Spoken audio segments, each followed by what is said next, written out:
This young man accidentally got summoned to another world. After more than 25 years, he became the strongest dark mage in this realm. Instead of being satisfied with his current power, the young man only dreams of returning to Earth to retire. After some time, he accumulated a pile of gold bigger than a mountain. Just when he thought this life was enough, the young man was left speechless to find out that all his gold had vanished into thin air upon returning to Earth. In his desperation, he accidentally discovered that a stream of dark mana was flowing through Earth. Even the remnants couldn't have imagined that this seemingly peaceful place was no longer safe. Anyway, enough of the long story. Let's get to the main content. A purple light spread across the surrounding space, revealing several skeletons shattered into pieces. Their faces were filled with horror as they screamed and ran away. A red light enveloped the area where a tall, muscular man appeared. Everyone had to scream in fear that it was the demon Taros. Suddenly, Taros turned around, opening his mouth to reveal a set of perfectly aligned teeth, with its tongue sticking out, looking grotesque in the glaring red light. The silhouette of a man appeared, smirking with an incredibly smug expression. Indeed, it was worth the effort to create that. This man is Han Ji-hyuk, the demon of Taros, the hero of the human alliance, the summoner of Ji-hyuk, the grand mage of Terrio. Hesitantly, Ji-hyuk asked why he always accompanied him in battles. Ji-hyuk calmly replied, "You're the one who summoned me, right? Then you need to pay attention to how I fight." The summoner stammered, "I've seen enough." Suddenly, Ji-hyuk's expression darkened as he asked, "What do you mean by enough?" His face was quite mischievous. "I always told you, if you pull someone into this, at least take responsibility. I got dragged here while I was sleeping at home, fighting in a battle of unknown origin. After fighting for 35 years, the summoner bowed his head, sweat dripping from his forehead. Ji-hyuk keeps blaming me, not even having time to sympathize with what you call the justice of your alliance. To me, you and them are no different." He crossed his arms and said, "Still, the only reason I help you is that it's the fastest way for me to return to Earth. So, stop complaining and just take down the monster." At this moment, an overwhelming aura radiated. Ji-hyuk saw this and said, "Isn't that the Demon King?" The summoner explained, "Congratulations on defeating the Demon King." He replied nonchalantly, "Such a dull ending." He kept lamenting, "Damn it, I made 4 ultimate weapons to face the Demon King. I should have unleashed them all at once." The summoner, terrified, thought, 4 more? Ji-hyuk turned back and smiled. "Anyway, now's the time to keep your promise, right?" Mountains of gold and coins appeared before him. He cherished it and smirked with a sly tone. "These shiny things," his eyes lit up, full of delight. "When I return to Earth, I'll live peacefully, doing nothing for the rest of my life." The summoner spoke up. "Lord Ji-hyuk," he reported that everything is ready. "Are you leaving right away?" Ji-hyuk quickly replied, "There's no reason to hesitate. I'm sure you don't want me here, right?" The summoner hesitated. "Actually, no." Ji-hyuk waved his hand. "Enough, enough. Stop with the empty words and just send me off." The summoner calmly replied, "Ah, understood." He explained that this magical crystal had twisted fate to keep Lord Ji-hyuk here all this time. "That's why you haven't aged a bit in the past 35 years. He continued, "The moment this crystal is destroyed, the reversal of fate will bring you back to the moment you first arrived here." Ji-hyuk still had some doubts. "I really don't understand this so-called fate. Anyway, I just need to smash this thing, right?" The orb in his hand was still glowing. 1 million. The summoner carefully reminded. "Right, it's close to the limit, so just a small bump and it will break. Don't resist the reversal of fate, just let it happen." "Yes," Ji-hyuk chuckled to himself. Got it, got it." He quickly waved goodbye. "Then I'm off." Before leaving, he didn't forget to say one last thing. "I must have really bad luck to have met you guys. Let's not meet again." When he woke up, he found himself in a white room. Ji-hyuk gradually opened his eyes, smiling with delight to be back in reality. He shouted excitedly, "I'm back." Ji-hyun held a snack pack in his hand, thinking about what he wanted to do after returning. "First, I'll get some kimchi fried rice and kimchi soup." Then, he sat on the ground calculating, thinking he had money and time, so he could take his time. Ji-hyuk stood up, reaching into the black hole, first checking the stuff he had brought back. Just as he was about to grab something, he suddenly stopped, curious, peering into the black hole. Ji-hyun wondered, "Where is it? Where did everything go?" Ji-hyun was puzzled, only thinking about his gold, his jewels, his immortal army. He held his head in utter despair. "My retirement money." A voice sounded after falling into a place like Saron, standing in front of several people. Ji-hyuk questioned, "Suddenly, where is this?" He wondered, "What the hell is this place?" Taros spoke up to explain, "This is the 6th place, Saron." Ji-hyuk asked back in shock, "Where?" He pondered, "Why did I endure all this?" Now Ji-hyuk falls into another dimension. He asked, "What the hell are you talking about?" Taros then asked back, "I'm sorry, Lord Ji-hyuk, what did you just say?" Ji-hyuk yelled and threw the book at his head. "Why the hell should I sit here reading this nonsense?" After all the hardships, battle images flooded back to Ji-hyuk. Suddenly, Taros warned, "Sir Ji-hyuk, be careful over there." Ji-hyuk asked nonchalantly, Are you ordering me around? Taro stammered, I'm sorry. Suddenly, a kid by the street softly said, Mom, that man smells weird. The mother warned the kid, Shh, be quiet. Hello, you're listening to the best series of 2025. Please subscribe to support the channel. Thank you. He suddenly felt a wave of darkness wash over him, a bit uncomfortable. Ji-hyuk dejectedly asked Taros. Taros, how long have we been here? Taros quickly replied, Today marks 25 years. Ji-hyuk thought, I've waited for this day too long. Back to the present, Ji-hyuk's face darkened as if he had lost his soul. How dare they stab me in the back like this? He held his head and screamed, I need money to quit and retire. In the white room, Ji-hyuk silently cursed Taros. Damn Taros. Suddenly, a beam of blue light shot through the dark space. After seeing it, he froze. Ji-hyuk suddenly thought, magic waves from Earth. On the street, people were bustling about. The city was mostly high-rise buildings with many vehicles. In an instant, a stream of dark energy spread through the city. Ji-hyuk hurriedly ran. What's going on? Everyone was running in fear, and so was Ji-hyuk. He looked up at the sky in confusion. Suddenly, in the air, the shadows of monsters flew by. He shouted, What the hell is this? Why are these things here on Earth? A ferocious dinosaur spread its wings and flew. He gritted his teeth. Damn Taros, where the hell have you sent me? He suddenly thought he needed to get out of here quickly before things got messy. Ji-hyuk turned around and saw the boy who had fallen. The boy tripped, and before he could get up to run, the monster advanced straight towards him. In his daze, the kid turned around and saw the monster open its sharp jaws. The boy couldn't contain his fear and cried, Auntie, help. He gritted his teeth. I tried not to be too conspicuous. Purple smoke surrounded his hands. He thought, whatever that monster is, the price for ruining my retirement is immediate evacuation orders to the citizens. A flash of light appeared behind Ji-hyuk, making his eyes widen. In front of him was a guy wielding a sword, slashing at the monster. He turned and instructed, Are you okay? Get to safety. The boy stammered, Yes. The boy who had fallen ran past Ji-hyuk, leaving him no time to think. Everyone was in chaos, one person said. The emergency response team quickly subdued the monster in front of Ji-hyuk. It was a horrifying sight, he thought. What is this? The swordsman raised his weapon behind him to prepare for battle, while another person held a bow, and the guy next to him had a weapon aimed at that monster. With the power of his weapon and bow, the monster fell before him. Now Ji-hyuk is astonished, thinking, Can someone on Earth have such strength? How are they almost reaching the level of the knights from the 6 realms of Zeroni? Suddenly, the monster opened its mouth wide and flew towards Ji-hyuk. That guy shouted, Watch out! He used his weapon's power to fight the monster. Suddenly, a beam of light shot past Ji-hyuk. The light flew by and spread out behind him. At that moment, there was a huge explosion, and he found it interesting, smirking. Suddenly, the image of Taros appeared, smiling, I will keep my promise, Ji-hyuk. Before Ji-hyuk was the chaotic scene of the explosion, he couldn't help but feel angry. What the hell have you sent me to? Damn Taros. Ji-hyuk went home, starting to investigate everything online. Suddenly, he felt a bit helpless about everything. After a few days of research, he concluded that this was indeed the Earth he once knew. The hypotheses were set, Ji-hyuk thought after he browsed through various websites. He believed the only difference was the appearance of monster gates and awakened individuals. The hypotheses were formed from there. Ji-hyuk asserted that since the gates appeared on Earth, people with special abilities also began to emerge. They are called awakened ones.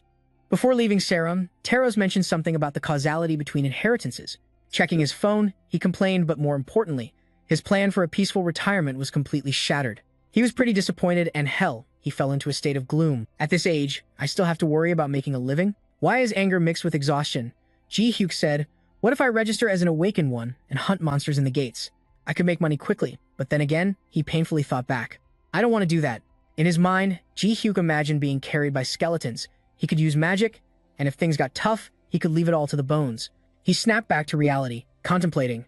This is the best way. He held the phone in hand, feeling a bit uncertain. However, there was another problem. How would people react to someone controlling the undead? 2 scientists were quite surprised, exclaiming in unison. The scientists discussed the black smoke surrounding the skeleton. This is quite novel. This kind of summoning is appearing for the first time, right? They couldn't help but marvel. This is really something. Yes, one person asked. Ji-hyuk, can you make them move? He replied, yes. Ji-hyuk was secretly pleased. Luckily, it was classified as a summoning type. He wouldn't need to explain much. A scientist asked, What is the maximum number of summons? Do you have to keep them with you after summoning? Do they bite? What about their durability and strength? Now Ji-hyuk is being bombarded with questions. Not having time to answer, he hurriedly interrupts, Please ask one at a time. The scientist asks again, Can you create a different shape? How long do they last? He explains, I'm not sure about the maximum number of summons. After summoning, they can be stored like this. The scientist inquires further, Can you put something else in there? Ji-hyuk replies, No, I can't. Suddenly, the pen flies out of the black hole, spinning around in front of everyone. He speaks up, "Please trust me." In Ji-hyuk's mind, he thinks only what I allow can be stored. He forces a smile. "Sorry, too many people are trying to deceive us." Then, he boldly asks, "Anyway, next is the combat power, right? Let's try hitting it." The scientist, holding a staff, responds, "Then I won't hold back." The skeleton continues to emit black smoke, moving in front of Ji-hyuk. The scientist raises the staff, getting into a ready stance. Ji-hyuk quietly observes the situation. He swings his hand hard at the skeleton, his reddish-brown eyes blazing. The skull, after being knocked off the body, rolls several times on the ground. "Yeah." After creating a shockwave, he asks, "Seems a bit weak, right?" Another scientist records the results and replies, "Yeah, you." He then tells Ji-hyuk, "I think that's enough for the test. We'll discuss this in the conference room for a bit." Ji-hyuk casually responds, "All right." He plans to listen in on what they say. After saying that, he quietly activates his enhanced hearing. In the room, Ji-hyuk overhears the scientists discussing. This is a novelty and interesting, but the ability seems a bit vague, has low durability, and the combat power is not impressive. The scientist then says, "Rare but vague, an F rank seems appropriate. I agree, let's lock it in at F." Ji-hyuk smirks slightly upon hearing that. He extends his hand to look at the newly issued card. Ji-hyuk looks up thinking, "All right, let's make some money." But according to the assumptions, most necromancers use mana to transfer their will into the undead and make them move. The skeleton, under the wizard's spell, was able to move. The hypothesis continues to be proposed, however, due to the limits of human mental power and mana. This method limits the number of summons that can maintain the skeletons around the monster. The scene is a bit scary, so I thought of another way. Suddenly, the monster spews out a strange green substance. The strange green substance shoots into the skeleton next to it, and suddenly the skull of the skeleton is worn down in a patch. Ji-hyuk exclaims, "Can it attack like that?" A magic circle appears on Ji-hyuk's hand. He speculates, then concludes that the green liquid is the 6th evasion step. Now Ji-hyuk continues to speculate. Magic circles appear. If the 6th evasion is blocked, the 7th, then the 8th will follow. If that's not feasible, then switch to the 11th shield step. If even the 11th block can't be executed, then it'll be the 17th attack. And then Ji-hyuk aimed to assert himself. "This is the macro system I came up with. Imagine, simply put, it's about inputting pre-programmed algorithms into the undead, allowing them to act automatically based on commands in specific situations." After thinking it through, he concluded something along those lines. "Thanks to this method, I don't need to control them directly, so there's no limit on the number of summons, making it super convenient." Ji-hyuk sighed. Who would have guessed he'd have to do this again? However, this method is just like programming a computer. The system displays a lot of different information about the conversation of the skeletons. Ji-hyuk thought there were many errors initially, like bugs from conflicting commands. He suddenly remembered Taros and felt a surge of anger. "But I developed a perfect macro system over 35 years in Zareth. If I had it from the start, I wouldn't have to deal with this." He kept telling himself no. If I had that system from the beginning, I would have had enough money to retire. Damn Taros. After a while of thinking, Ji-hyuk tried to comfort himself. "Well, complaining won't help. At least, I should create a preliminary version first for convenience later." Ji-hyuk looked at his phone. "Wow, I've been hunting for 4 hours straight." He fell into a state of wondering whether he should head back now. He had just stepped into another dimension when he heard voices outside. "Huh? That person?" "Yeah." They started chatting when they saw him with the skeletons. "The numbers aren't just any numbers," someone asked. "But I heard the strength is really weak, right?" The other person replied, "Maybe that's why he's only ranked E." Ji-hyuk continued to walk. While walking, he looked up and suddenly saw a man. He smiled brightly. "Hey there, where are all the monster corpses lying around?" He continued to ask Ji-hyuk. "Oh, did you catch a lot today?" While the skeletons were clearing the monster corpses, Ji-hyuk sighed and replied, "I didn't even lift a finger, so no need to check. Just a rough estimate will do." He laughed in response, "Of course, my hands just recorded everything." He continued, "After tax, the amount is 2 million won." Ji-hyuk put his hand in his pocket and said, "Transfer it." He replied that the transfer was done. Ji-hyuk glanced at the notification on his phone while saying thanks. He thought to himself that there's still a long way to go before retirement. Ji-hyuk turned away, waved goodbye to the guy, and said, "Thanks, hope you drop by again." He sighed, telling himself that this way is still better than ranking high and attracting attention. Just endure it first. Once the macro system is set up, everything will be fine. While he was pondering, Ji-hyuk was startled by a voice from behind, making him turn around. But that person must be really enjoying it, having so many summons, no need to hire porters. That's true. To be honest, 30,000 won an hour for a porter is way too expensive. The other guy chimed in, "Even with the danger pay, how many people die in these low-level gates?" The guy then asked, "Then why don't you ask him to form a team?" Ji-hyuk, listening from behind, explained, "Summoners don't team up with AI. They say it's hard to coordinate." Yes. Ji-hyuk boldly stepped up to ask the guy, "Excuse me, him. responding instinctively, yes. Suddenly, the person with that guy got flustered and hurriedly clarified. Did you hear us talking? Sorry, we were just chatting among ourselves. This guy talks a bit rudely. Sorry about that. No problem. Ji-hyuk waved his hand. It's fine. He took the chance to ask, have you found a porter yet? The guy asked back, a porter? One. In response, Ji-hyuk said, we were just about to look for one. Now Ji-hyuk clapped his hands. So, why not try a new porter? Seizing the opportunity. He then added, as a grand opening special, I'll serve the two of you for free. For him, this business idea was a huge win. Large sparks shot through the air, creating a massive explosion. The demons were surrounded by black smoke, some pierced by arrows, crying out in agony. The sword slashed a long line across the ground.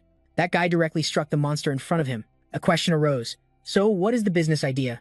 He tightly gripped the monster's head and said, this is really convenient. The guy couldn't help but exclaim, a gold mine, it contains more than I thought. Introducing this skeleton as the MK2 transport skeleton. There's still a lot of improvements to be made, but this is a reusable product.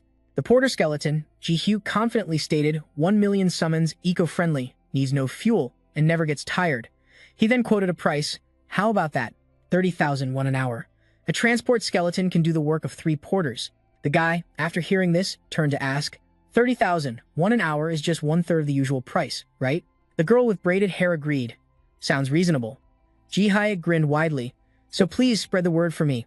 I'll give you guys a special discount. You're more of a businessman than a person who awakened, he chuckled to himself. Being a businessman isn't that hard. At this moment, Ji-hyuk was lost in the blissful feeling. Making money comfortably is still the best. A man stepped forward. I'll take 2 MK25 cells. Ah, opening a magic circle. He wondered. But where did this person come from? To explain, we have to go back to the previous gate. He recalled that day he explored the gate to finalize the macro for the MK2 transport skeleton. I told myself that once I finish the macro, I'll never have to come back here again. Suddenly, a strange scent wafted by.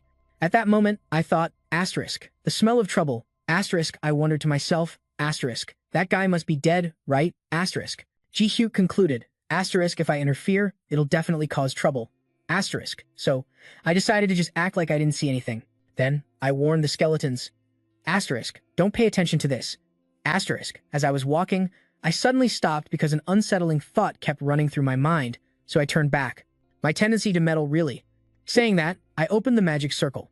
After all, I need a part-time person who can stand at the counter while I sell. I saw a strange girl, so I asked, asterisk, why did things turn out like this? Asterisk. In that girl's memory, her grandmother told her, asterisk, I'm sorry for relying on you too much. Asterisk. Her younger brother always worried. Asterisk. You don't have to carry everything alone. If it's tough, I can work too. Asterisk. But Cell, always trying to endure everything, happily responded.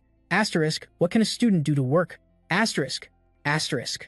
Don't worry, you're the awakened one. Asterisk and Ji-hyuk, after seeing her memory, felt a bit sympathetic. Asterisk. I'll send your part-time wages back to your family. Asterisk.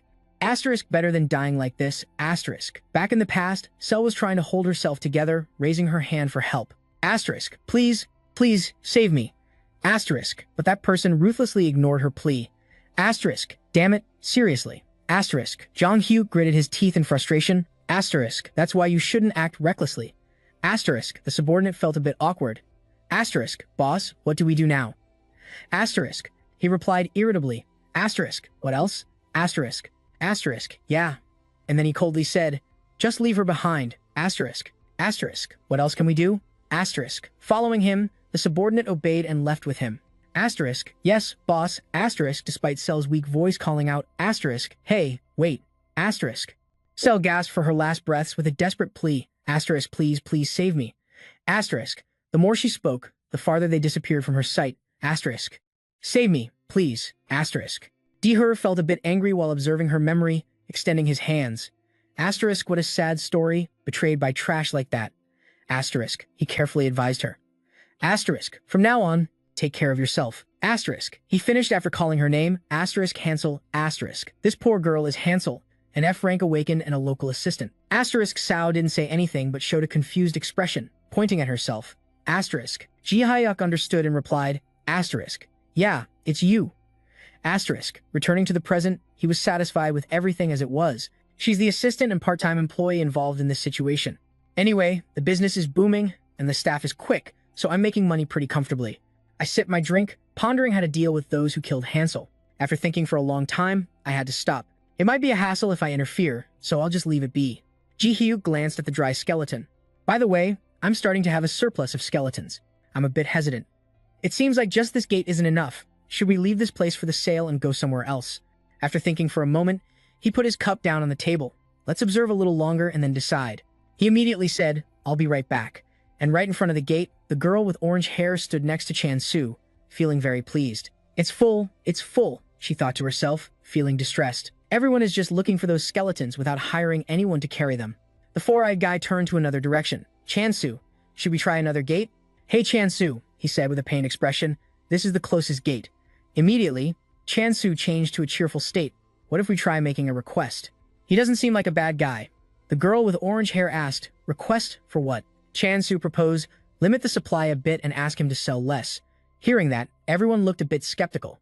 Do you think that would work? Chan-su continued to argue. But going somewhere else doesn't solve the problem. Even if we rent out everything during this time frame, there are still some empty sellers taking pictures of the skeleton. The people outside kept discussing.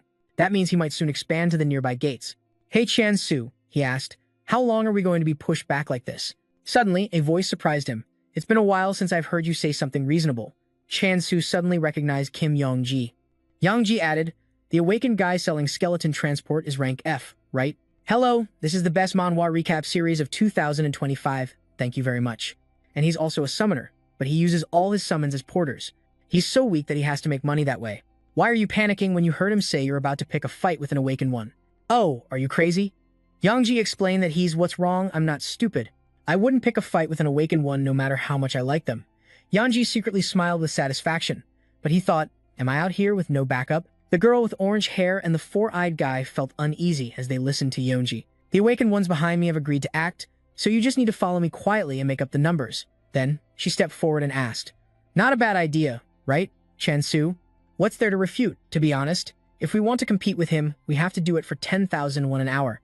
With that amount, I'd rather take another part-time job. He's the one breaking the business rules first. He tried to explain further. Still, we can resolve this by talking. The four-eyed guy didn't share his thoughts, but there was no guarantee that would work. Chan-su, I'm sorry. We'll take a risk with Kim Yong-ji. Now, Yong-ji turned away, his voice deep. What do we do? All our friends are following him. Anyway, if you change your mind, come find us. You're strong, right? Chan-su watched helplessly, feeling uneasy. He had to close his eyes and steady his mind. That person is bound to be in danger. Should we secretly send a note to warn him? Across from him was a house. Chan-su sensed something and exclaimed, oh no. Ji-hyuk spoke from behind, causing Chan-su to jump. Are you trying to warn me? Ji-hyuk seemed very amused. I'm starting to like you. Ji-hyuk looked at him with a pleased expression. I like you now. Chan-su turned around in panic when he saw Ji-hyuk. Did you hear everything? Seeing Chan-su's fearful expression, he continued. Yep, I heard everything. Ji-hyuk wore a satisfied expression. I really hate when people set traps for me. I was going to crush them all, but he pointed at Chan-su, praising how he spoke, so I reconsidered. Ji-hyuk made a suggestion. Do you want to work part-time for me? Chan-su hesitated upon hearing that. Part-time? He explained further. Actually, I'm looking to expand the business. I'll pay you well. The issue was he seemed very excited. If so, maybe the other porters will come back too. Ji-hyuk smiled in agreement. Right? I thought about it. And this seems like the best plan. Then his expression turned more indifferent. But when you mention the other porters, you're not referring to those who just left to cause trouble for me, right? Hello, Chan-su, awkward and uncomfortable. He tried to explain that. They're just having a hard time lately, not bad people. I'll definitely convince them with the conditions you provided. I can do it. Ji-hyuk sighed helplessly. I usually don't spare traders, but I understand the struggle of being broke. So, he decided. For your sake, I'll give them another chance, but keep the conditions I set secret when you convince them. If they trust you enough to come back, they must have some loyalty, right? What do you think? Can you do it? Chan-su confirmed, I can do it. Footsteps were approaching. Yong-ji, report. I brought everyone here. Jang-hyuk was very pleased. You all made it. Why do you look a bit uneasy? Four eyes. The support he mentioned was unexpected for the four-eyed boy. It was Kim Trong-heep's team. He smiled faintly. Hello, everyone. He was an E-rank awakener.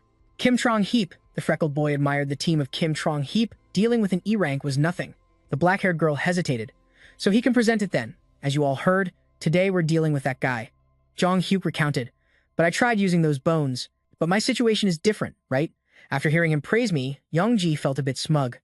This guy earns me quite a bit of money, so even I have to step up to protect the rights of the porters, right? Everyone replied in unison.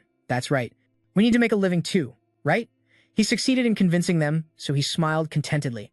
Now let me explain the plan. That guy will go home for his break very soon. At that time, you all should step up and protest as openly as possible so he can't ignore it. He is setting up a hypothesis and staging the scene. Your parents taught you to do business without ethics? Just looking at how you grew up is enough to understand. He continues with his schemes.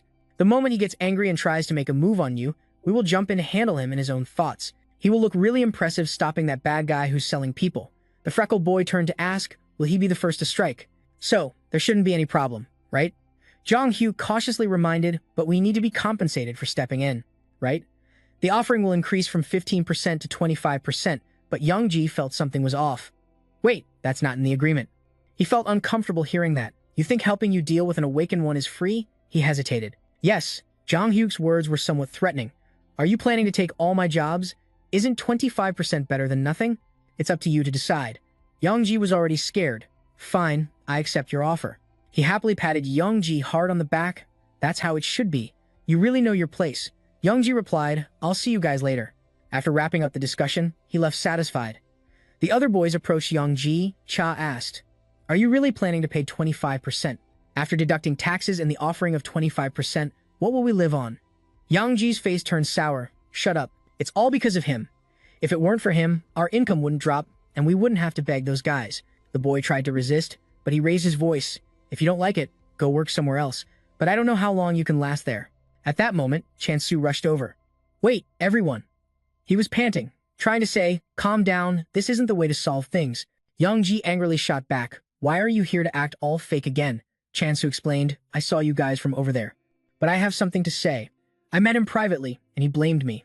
Now what are you going to say, traitor? Chansu waved his hand quickly. Wait, just hear me out. Chansu recounted that I just asked him to help us find a way to make a living, and he said he would find a way for us.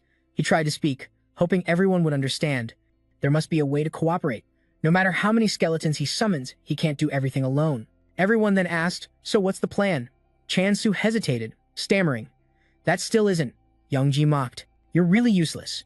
You want us to give up based on this vague promise? How can we trust that? His expression was sad. Of course, I can't say much now, but he definitely isn't a bad person. This is someone we can resolve the issue through dialogue. And then he answered with determination. You guys can't trust me at all? Just wait a little longer. I'm Kang Chansu. You know me. Everyone seems to be swayed. Chansu is really trustworthy. He even lent me money when I was in trouble. Hearing this, Young-ji felt jealousy rise in him, and he shouted angrily, everyone, wake up. We need to protect our rice bowls. The girl with orange hair and the four-eyed guy smiled, but this time I will trust Chansu. Are you guys really planning to back down now? But remember this, after we deal with him, there won't be any jobs for you here. Late at night, under the trees, Ji-hyuk and Sel were strolling along the path. Now Ji-hyuk just opened his phone, planning something. I'm so hungry, let's order some pork leg for dinner. Just thinking about it makes Sel drool. Suddenly, someone in front blocked their way. Wait, Ji-hyuk immediately knew these were the porters here to protest. What's up, Young-ji? Upon hearing this, he already knew and felt angry and annoyed. Kang Chansu, this bastard, you really told him everything. What? Ji-hyuk was confused. Why is he here? He just asked me for help with one thing. I agreed to hire him part-time. But Young-ji asked back, confused. Part-time? He replied in agreement. That's right, but this has nothing to do with you. Now, Ji-hyuk raised his hand to open a magic circle, softly saying, at first, I intended to provoke you a bit and joke around, but I already ordered the pork leg, so let's make it quick. He used a binding rope to tie him and his accomplices. What's going on? Next, he targeted the next victim and those hiding over there. Come out, all of you. Jong-hyuk was pulled out into the open by his power. Ji-hyuk reminded them, by now, you must have noticed something's off, right? He turned to look at him with a cold expression. He angrily asked loudly, now that I look closely. I recognize your face. It's you, right? You are the one who caused trouble for my staff. His voice was a bit scary, making Sel glance over. I felt uneasy leaving you alone, but I didn't want to go through the trouble of looking for you. This works out perfectly. He began to feel scared. You, the veins on his face now brimming with excitement. All right, let's have some fun, shall we? But Ji-hyuk's fiery gaze made him angry. Oppressing someone who's just trying to run their business isn't right, is it? He sneered. You look just like a thug. He stammered, unable to speak. What are you saying? He ridiculed him and launched a strong attack on him. You're really ugly. After Ji-hyuk knocked him down painfully, he warned. See that? This is what happens when you mess with someone just trying to run a business peacefully. Jong-hyuk was in pain, unable to describe it. His face radiated killing intent. This time you went too far. he said, controlling the dark skeletons to move. I'm going to make sure you never dare to do something like this again. Get ready. The controlled skeleton was slowly tormenting him. Back off. In his mind, he thought he needed to go this far to teach them a lesson. Being surrounded and beaten by dozens of immortals should wake them up. Now, Ji-hyuk said to Chansu, well, I've temporarily gotten my revenge. He observed, feeling extremely satisfied. Those who dared to harm him had been properly punished by the immortals, along with a bit of magic. I even kindly fixed their scruffy appearances before sending them back. You could say this was a completely peaceful solution. Hello, Chansu, bowing his head in gratitude. Thank you so much. Ji-hyuk forced a smile. It's nothing really. Actually, I also need someone. Chansu's face lit up with happiness, but he suddenly had a question. Ji-hyuk, what did you do to those people? Ji-hyuk quickly replied, those guys? He flashed a savage smile. I just had a chat with them, told them not to do that again next time. He skipped the subject and proposed something else. Anyway, let's get down to business. The hourly rate I'm offering you is a bit cheaper, at 25,000 won. Yes, Ji-hyuk affirmed, but I guarantee one thing, you will never run out of work. Then he slowly raised his hand as if to do something, confidently introducing, this is the latest six-legged transport skeleton MK4, capable of carrying people. With this, work will be much simpler. Chansu and his teammates fell into a state of confusion. Absolutely amazing. Oh man. On a beautiful sunny day in the skyscrapers, Ji-hyuk was chatting away. Looking back, I heard those transport skeletons over there are really good. The guy next to him added, people say they are very convenient, and it seems everyone is flocking there for them. While Ji-hyuk and the guy were chatting, on the other side, I was really curious, but they probably won't come here, right? Should we go check it out? The skeleton was making noise. Suddenly a voice called out, making him turn to look. Sorry, the orange-haired girl sitting on the skull cart greeted. If you guys are looking for porters, why not try our team? Our team consists of me as the captain and 2 transport skeletons. The cost is 120,000 won per hour. The guy and the uncle couldn't believe their eyes. What is this? I've never heard of humans being part of the deal. You can't just rent out bones. Sorry, the girl replied awkwardly. But we only rent teams. Is everyone clear on that? The boy turned to discuss. What should we do then? Do I really have to pay for the extra person? Ji-hyuk stated his opinion. It's not that expensive. Why not give it a try? Aren't you curious? Let's test it out. After agreeing, Ji-hyuk and his teammates turned to the girl and said, all right, we'll choose this team. The girl replied enthusiastically, thank you. I promise I won't let you down. Once the gear was set down, the orange-haired girl shouted, let's go. She carefully reminded, you can set off right away. We can pack while moving. The uncle glanced at them in surprise, so there's no need to wait.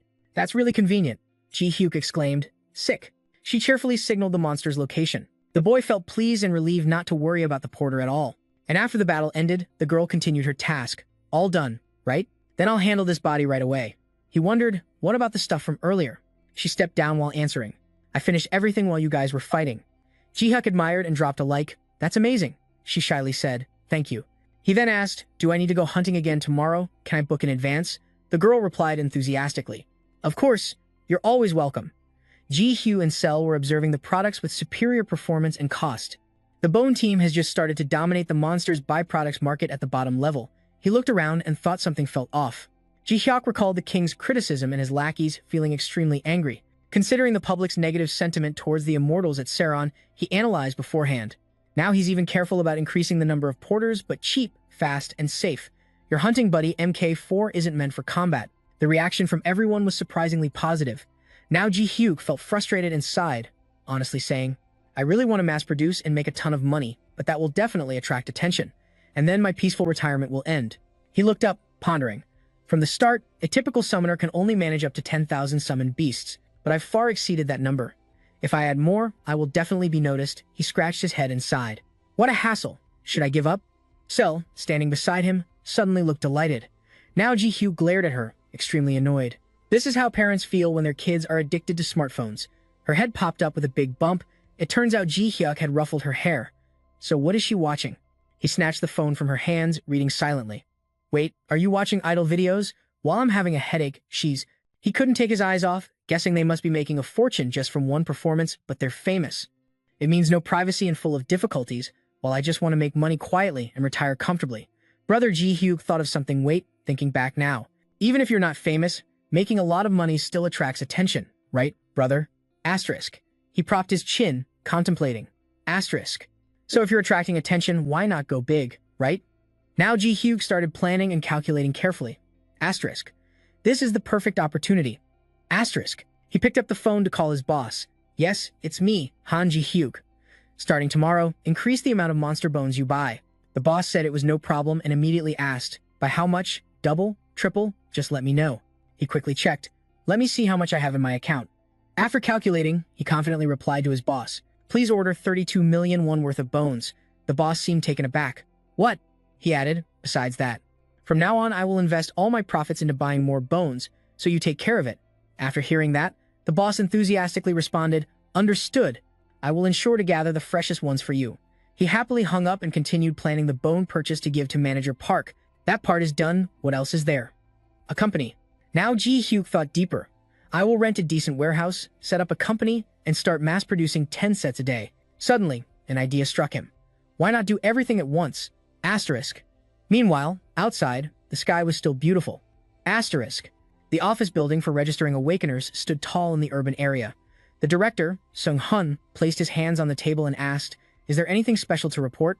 No, the staff member replied while holding his tablet. Nothing special, let me think. Suddenly, the staff brought up a name. Do you remember that special management case, Han Ji-hyuk? Sung-hun recognized it right away. That guy who summons skeletons? The staff member scrolled through his computer and reported, let me check. The latest report shows he created 32 skeletons about a month ago. The director wondered why he was suddenly asking about him. Of course, there's a reason, so the staff began to share more information. I heard he opened a company called Serum Co. Limited, and today is the grand opening. Sung-hun found that quite interesting. See, the issue is in how he uses his abilities. Who would have thought such weak skeletons could be used that way? If he opened a company, he must be making quite a bit of money. The staff member bitterly calculated the amount. From rough estimates, his monthly income must be in the billions of won. They were discussing it casually when suddenly, it seems he has hit the limit for how many he can summon. Should we remove him from the special management list? His monthly income has reached several billion won, and they're still discussing things very normally. By the way, because of the number of summons he seems to have hit the limit. Should we remove him from the special management list? Suddenly, someone rushed in, opened the door, and exclaimed, Director, that guy just flipped the script and hinted at something. Have you heard the news? Sung-hun curiously asked, what news? The staff shouted about Han Ji-hyuk, and Sung-hun wasn't too surprised. If you're talking about the company, I just heard about it. He immediately rebutted. No, it's not that. It's about the skeletons being transported. He invited a large group of porters, and now they're carelessly deploying the skeletons. What do you expect? Those two turned to laugh and joke, so 32 isn't a limit. At this point, it's almost breaking the rules. In fact, he broke the rules a month ago. The previous record was 27 million with the beast. Impressive indeed. We should keep him on the special management list. That kid is so frustrated he slammed his hand on the table. Not only that, the director noticed his overly aggressive attitude and asked how many it took to make everyone react like that. Then he raised 3 fingers and guessed around 30 skeletons, so that's 62. Maintaining that many summoned beasts made the staff immediately shout out 300, and that's just the number we can see. Elsewhere, the wheels rolled through the dust and stopped on the road. Sung-hun stepped out of the car in astonishment. When he saw that sight, what the hell is this? The skeletons were shaped into dogs, or vehicles for transporting people. Operating around that building, keep your distance, make way. Sung-hun couldn't contain his curiosity. What's going on here? The staff just happened to return to where they were standing. I just checked, and the number of skeletons has exceeded 350. Sung-hun was eager to meet this talented necromancer, Han Ji-hyuk. Where is he now? The staff knew his location, so they guided him. He's in the warehouse, take this way.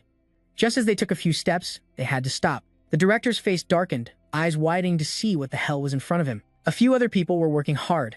There's more? Ji-hyuk raised his hand to signal those in the company. Let's take a break. We have guests visiting. It's also lunchtime. So the manager, yes, he generously took out a bank card and invited them for their first meal. Let's eat something good. Chansu stood seriously in line and shouted, yes, thank you, boss. Ji-hyuk also welcomed these unexpected guests and introduced himself. So you are from the management bureau? I am Han Ji-hyuk. The staff immediately greeted him. Do you remember me? I'm the one who conducted your test. He nodded and politely replied, it's been a while. Those people noticed the cell phone. The person beside him is Ji-hyuk. She's my cousin. She agreed to help me with work. Yes, just nodded to greet. So, hello. The other person observed the scale of his company with curiosity. By the way, all of these are summoned beasts. He friendly explained to them, that's right. The other person asked again. Our staff said the number has exceeded 350. He also said, sure, but a little doubt arose in that young man's heart. Don't tell me you're confused about the test, right? Di-hoon playfully tilted his head. Why do I have to do that? I didn't even know I could summon this many. Sung-hun just pointed it out. Ji-hyuk. You need to stop right now. He only highlighted the anomaly and is scared of that ability. Even summoning 100 million beasts is crazy, but 350, that's beyond any logic of summoning 1 million at once for an awakened individual. F can't do something like this. Naturally, someone like Ji Hyuk won't listen. Stopping at SAO is what I need to do. Sung Hun is going to debate with him at SAO. Isn't it clear that this situation has issues? But his arguments have gotten sharper, and he even threatens them. It doesn't seem like a problem for us at all when I established the company. I had my lawyer review the laws regarding summoning, and there are no specific regulations about the number of summons. Their voices started to waver, but to stay safe, Ji Hyuk was both scratching his ears and speaking about safety. These are the summoning samples I've used before. You didn't say anything about this before, so why make a big deal now? Sung Hun and his staff whispered among themselves. There surely isn't any problem, right, legally? The law isn't designed to apply to such a large scale. Now Ji Hyuk continues to assert to them that the company was legally established, according to the special law that allows awakened individuals to rent their powers for profit, as for safety. Those who have used them without any problems can assure me. Is there anything else? His question made it so that no one dared to argue back, and they had to leave. Finally, the registered office staff witnessed the enormous number of summons that couldn't be disputed with their thorough preparations and left without complaints. Ji Hyuk smiled mischievously. They decided to overlook this matter. Yes, he's quite pleased, talking to Cell. See, unleashing everything at once was the right decision. If I only deployed a few skeletons each day, they would surely find every reason to intervene. He also harbored bigger ideas with his cousin's support. When people face something beyond their understanding, they freeze up. Should I continue or not? If 300 surprise them, then I'll go big with an even crazier plan. I can summon 300 skeletons in one day. If I stockpile 2,000 and unleash them all at once, they won't be able to say a word. Then Ji Hyuk and Cell stretched, feeling very refreshed. Awesome, let's do it properly. But just a moment later, his face twisted in discomfort as he slouched lazily in the office chair. I don't want to. Now, Ji Hyuk is tired, leaning back in his chair, contemplating the time he needs to create 1,000 skeletons for transportation. Meanwhile, the media buzzes about an awakened person who can control over 500 million summoned beasts. But I don't care about that. The important thing is that I really don't want to work anymore. Now he finally thinks it through carefully. Was I too excited when I started the company? 0 summoned beasts, 300 skeletons every day isn't child's play. I just kept tossing things on the chair and mumbling about the things I hated the most. At first, I wanted to retire because I didn't like working, but now I have to work to earn money for retirement. This doesn't make any sense. Suddenly, there was a knock at his office door. Can I come in, boss? He replied, come in. Chan-Su entered, looking panicked. Boss, there's a big problem outside. Ji Hyuk was trying to hide under the desk to avoid working, but Cell caught him. What's going on? He had to sit on the chair and asked again. No, I'm just annoyed. It's nothing serious. What's the big problem? The issue that Chan-Su mentioned was something he didn't expect. Outside, a large group of people were protesting. They were carrying things from other areas. He frowned. No way, a protest? Get outside right now. Meanwhile, news about the protest outside the company was already on the air. The skeletons were disrupting the manual labor industry. People were waking up. They now consider manual laborers to be expensive and inefficient, so they avoid hiring us. That guy with the mic was shouting. Robots are bad enough. Now summoning beasts threatens the lives of workers. Do you understand the struggles of manual laborers? They are forced to move to distant gates because of these summoned beasts. They are taking over the streets and accusing us. We condemn Saren's monopoly on taking jobs from manual laborers by using cheap summoned beasts. He couldn't understand and exclaimed, what the hell is this? The guy with the red armband was still confidently calling him out as the CEO of Saren. Han Ji Hyuk must protect the rights of manual laborers. A voice rang out, and he saw the angry face of the speaker. Ji Hyuk, you must stay calm to reassure them. I am Han Ji Hyuk. I understand your concerns, but please don't protest here. Let's go inside and talk. When they entered the meeting room, he politely placed a glass of water on the table with the demeanor of a professional director. He spoke courteously. So, I heard you were protesting due to employment issues. In the room, there were only 5 people. However, the atmosphere was still quite tense as Ji Hyuk asked, please tell me what you want to discuss. The guy with the red armband explained to him that the situation for the manual laborers was not good, with many skeletons on the market. What he said directly related to Ji Hyuk's capabilities because those skeletons were pushing manual laborers away from the gates in this area. No one wanted to hire manual laborers anymore. He carefully listened to the issues raised by the speaker, and even when they found work, they were looked down upon for being less cost-effective than the skeletons. Ji Hyuk tried to calculate a bit in his head. He thought for a moment. If one skeleton can replace 6 manual laborers, and there are about 250 skeletons in the market. Ji Hyuk tried to do some calculations in his head. If one skeleton can replace 6 porters, and there are about 250 skeletons on the market, that's 1,500 people in a simple comparison. And even he realizes the loophole in that. If I release another 1,000 skeletons that I have prepared, It means nearly 3,000 people will lose their jobs. The workers are anxiously watching him. This made him even more contemplative. To achieve his retirement goal, he needs to create at least 10,000 more skeletons. And if I do that, Ji-hyuk placed his hand down on the table. Got it. Understood. He immediately proposed a solution to them. I won't increase the number of skeletons for transport anymore. I can't threaten other people's livelihoods. The smiles returned to the workers' faces. While continuing to propose, I will also adjust the costs of the skeleton teams.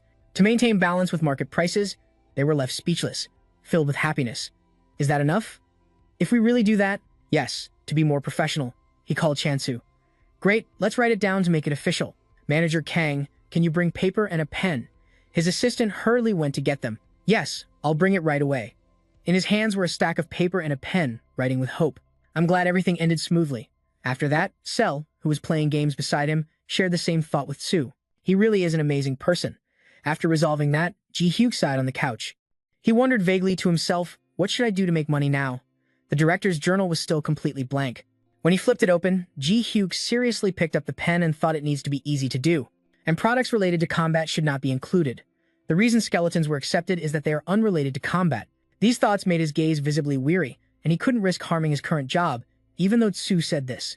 Remembering the cheerful face of the employee along with his words, Tsu, the boss seems extremely considerate, maximum empathy. His hand crossed out a line. I'm just tired of always being cursed at. As he was getting into the groove, Ji-hyuk suddenly realized something. This one too. The cup he uses is similar, no different. Blood? No, even here. The smile returned to his face as he came up with a great idea. If it's this, the boy felt confident with his plan. I don't need to worry about neighboring countries anymore, right? A few days later, near a shoe factory close to Zeron, there was a sheet of paper covered in countless words on the table. The person watching sighed, picked up a pen, and wrote a few lines on that piece of paper. This job has been passed down from my father's generation, but it's time to make a decision. DOBAE, a shoe factory owner, is also having a headache managing the company. If I want to compete with the ridiculous prices from China, I can't even afford to pay my workers. Is this the right thing to do? Suddenly, an employee burst in with a loud voice. Mr. Kim. He jumped in surprise. A fan. You startled me. What's going on? He approached and asked, do you know about those skeletons? There's a company in the industrial park called Seron. Do you know it? DOBAE smiled and replied, of course, I know. His smile was a bit forced when he mentioned Ji-hyuk. I'm jealous of that guy. He awakened his abilities and started making big moves. If I had awakened too, my life would be different, right? But a strange voice interrupted, surprising the director. Honestly, I don't agree with that, but I won't argue with you. That's not the reason I'm here. Ji-hyuk walked in with Sel and greeted him. Nice to meet you, Kim DOBAE. He flashed a friendly smile and extended his hand. I'm Han Ji-hyuk, the CEO of Xerox. Recently, I've been interested in the shoe manufacturing industry. Could you briefly introduce your business? He spoke rapidly, leaving both men in front of him stunned. I was thinking about possibly acquiring it. A thought flashed in DOBAE's mind. Acquire it. This is an opportunity. He quickly stood up and welcomed him. Sure, let me take you right away. Yes, the director warmly led him this way immediately. Please. While the two guests were fumbling behind him, before anyone else thought to himself, I can't miss this opportunity. I have to sell for the benefit of the employees as well. He almost understood everything here, which is why he introduced it to him first. We use the machines in the back to stamp the separate parts of the shoes, then those machines will stitch the parts together. Now Ji-hyuk suddenly asked, but the machines seem a bit old, right? Sweat dripped from before anyone else's forehead, but he calmly replied, but the staff is highly skilled to make up for that. It's still better than operating broken machines. Yes, the explanation was quite reasonable, so he accepted. All right, go on. The director quickly replied, yes. Then, the staff in this department will sew everything together. After that, we will apply glue to dry it. He gently wiped away his sweat and continued. Anyway, that's the basic production method. It's a bit more complicated with the details, but that's it. Thank you. Ji-hyuk felt pretty good, so he asked. It seems like it can be managed much easier than the combat macros. Before anyone else looked confused, what do you mean? He explained to him, it's nothing. I'm just talking to myself. They continued to observe the machines in the factory, but most of this work is manual, right? No automated machines? The manager patiently answered his questions. Cutting can be automated, but the rest still needs to be done manually. To further assure him, he provided important information. You might worry about the number of staff compared to output, but if we operate the factory at full capacity, we will need even more employees. Right now, we only have 20 people, but there was a time when we had 100. This was quite useful for Ji-hyuk, so the conversation continued smoothly. 100 employees? That's pretty good. So, how do you handle the sales issue?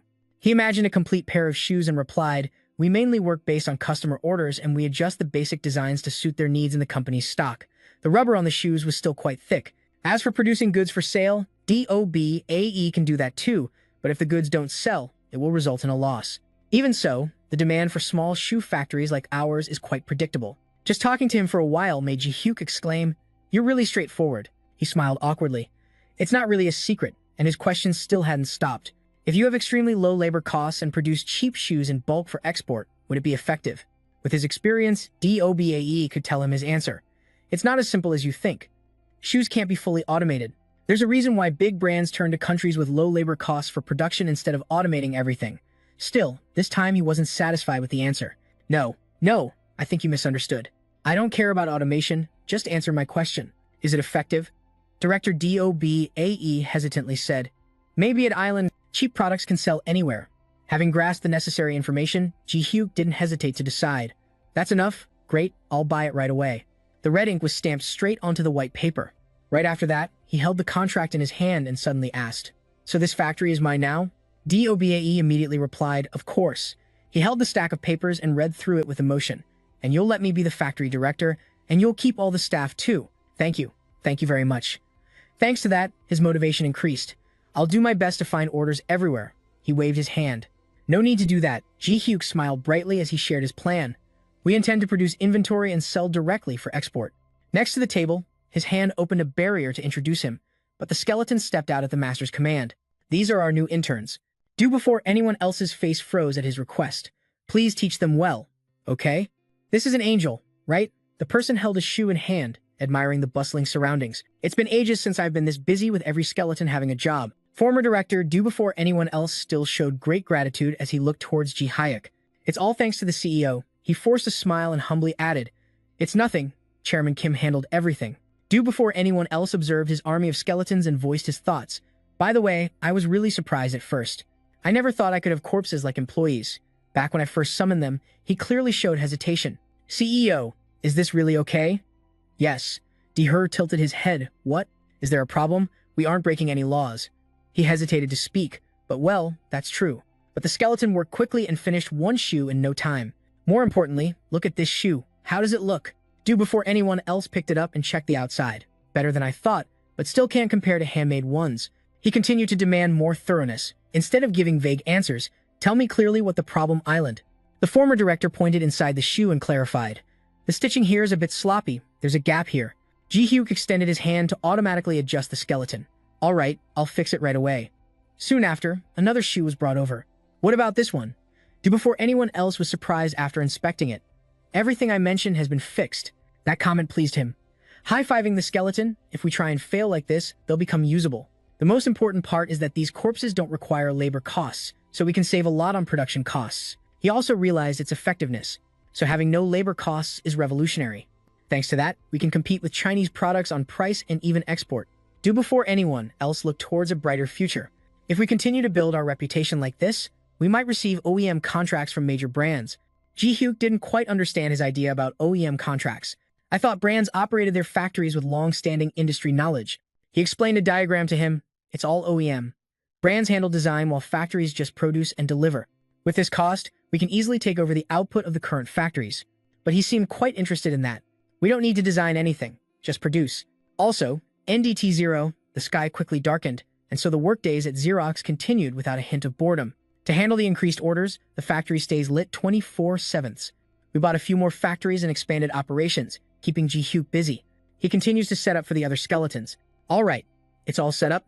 Take care of the rest." His staff bowed as he left with Cell. "Good." The CEO continues like this. Getting to go home makes him comfortable, stretching a bit. "Another overtime workday. I need to get home and rest." "Yes." Just as he finished speaking, a call from Do Before Anyone Else came in. "Sorry." I answered the phone politely. "Yes, I am Han Ji-hyuk." On the other end, he seemed hesitant to bring up the issue. "CEO, sorry for calling so late. We have a new order. We need to adjust the production line." "Yes." After discussing for a moment, he could only hold his head and accept it. "I will be there right away." "Yes, thank you." This is the issue. It's not just the workload, but Chairman Kim Do Before Anyone Else also feels uneasy, asking for adjustments after finally getting the order. After resolving, they were in an even more exhausted state. "We need to pause a bit longer." With this situation, both of us will collapse. Looking at Sale, sighing continuously, made him think, should I train an apprentice? I already have her, but I'm still short on people. However, thinking about what will happen afterward is even more exhausting. But training an apprentice will take time and effort, and increasing the number of corpses like this isn't feasible. A cell, very sleepy, while the person next to her is still focused on finding corpses. It's already a hassle. If I increase the number further, I won't be able to hide it. If someone finds out I'm using corpses, my social standing will plummet. Now Ji-hyuk muttered to himself, still needing to set up the basics and just adjust the macros. His words suddenly reminded him of something, and he froze. Macro? The boy's eyes widened in surprise. That's right, macro. Thinking it over, this is just like programming. So a few days later, someone sat upright in a chair waiting for him, dressed in a neat suit. Coming forward at the command, it was Baek Sang-ho. Please come in. Yes, the boy replied a bit shyly. Brother, yes, yes. He held the file of that guy in hand and continued. Baek Sang-ho, you can sit here. Sang-ho shouted.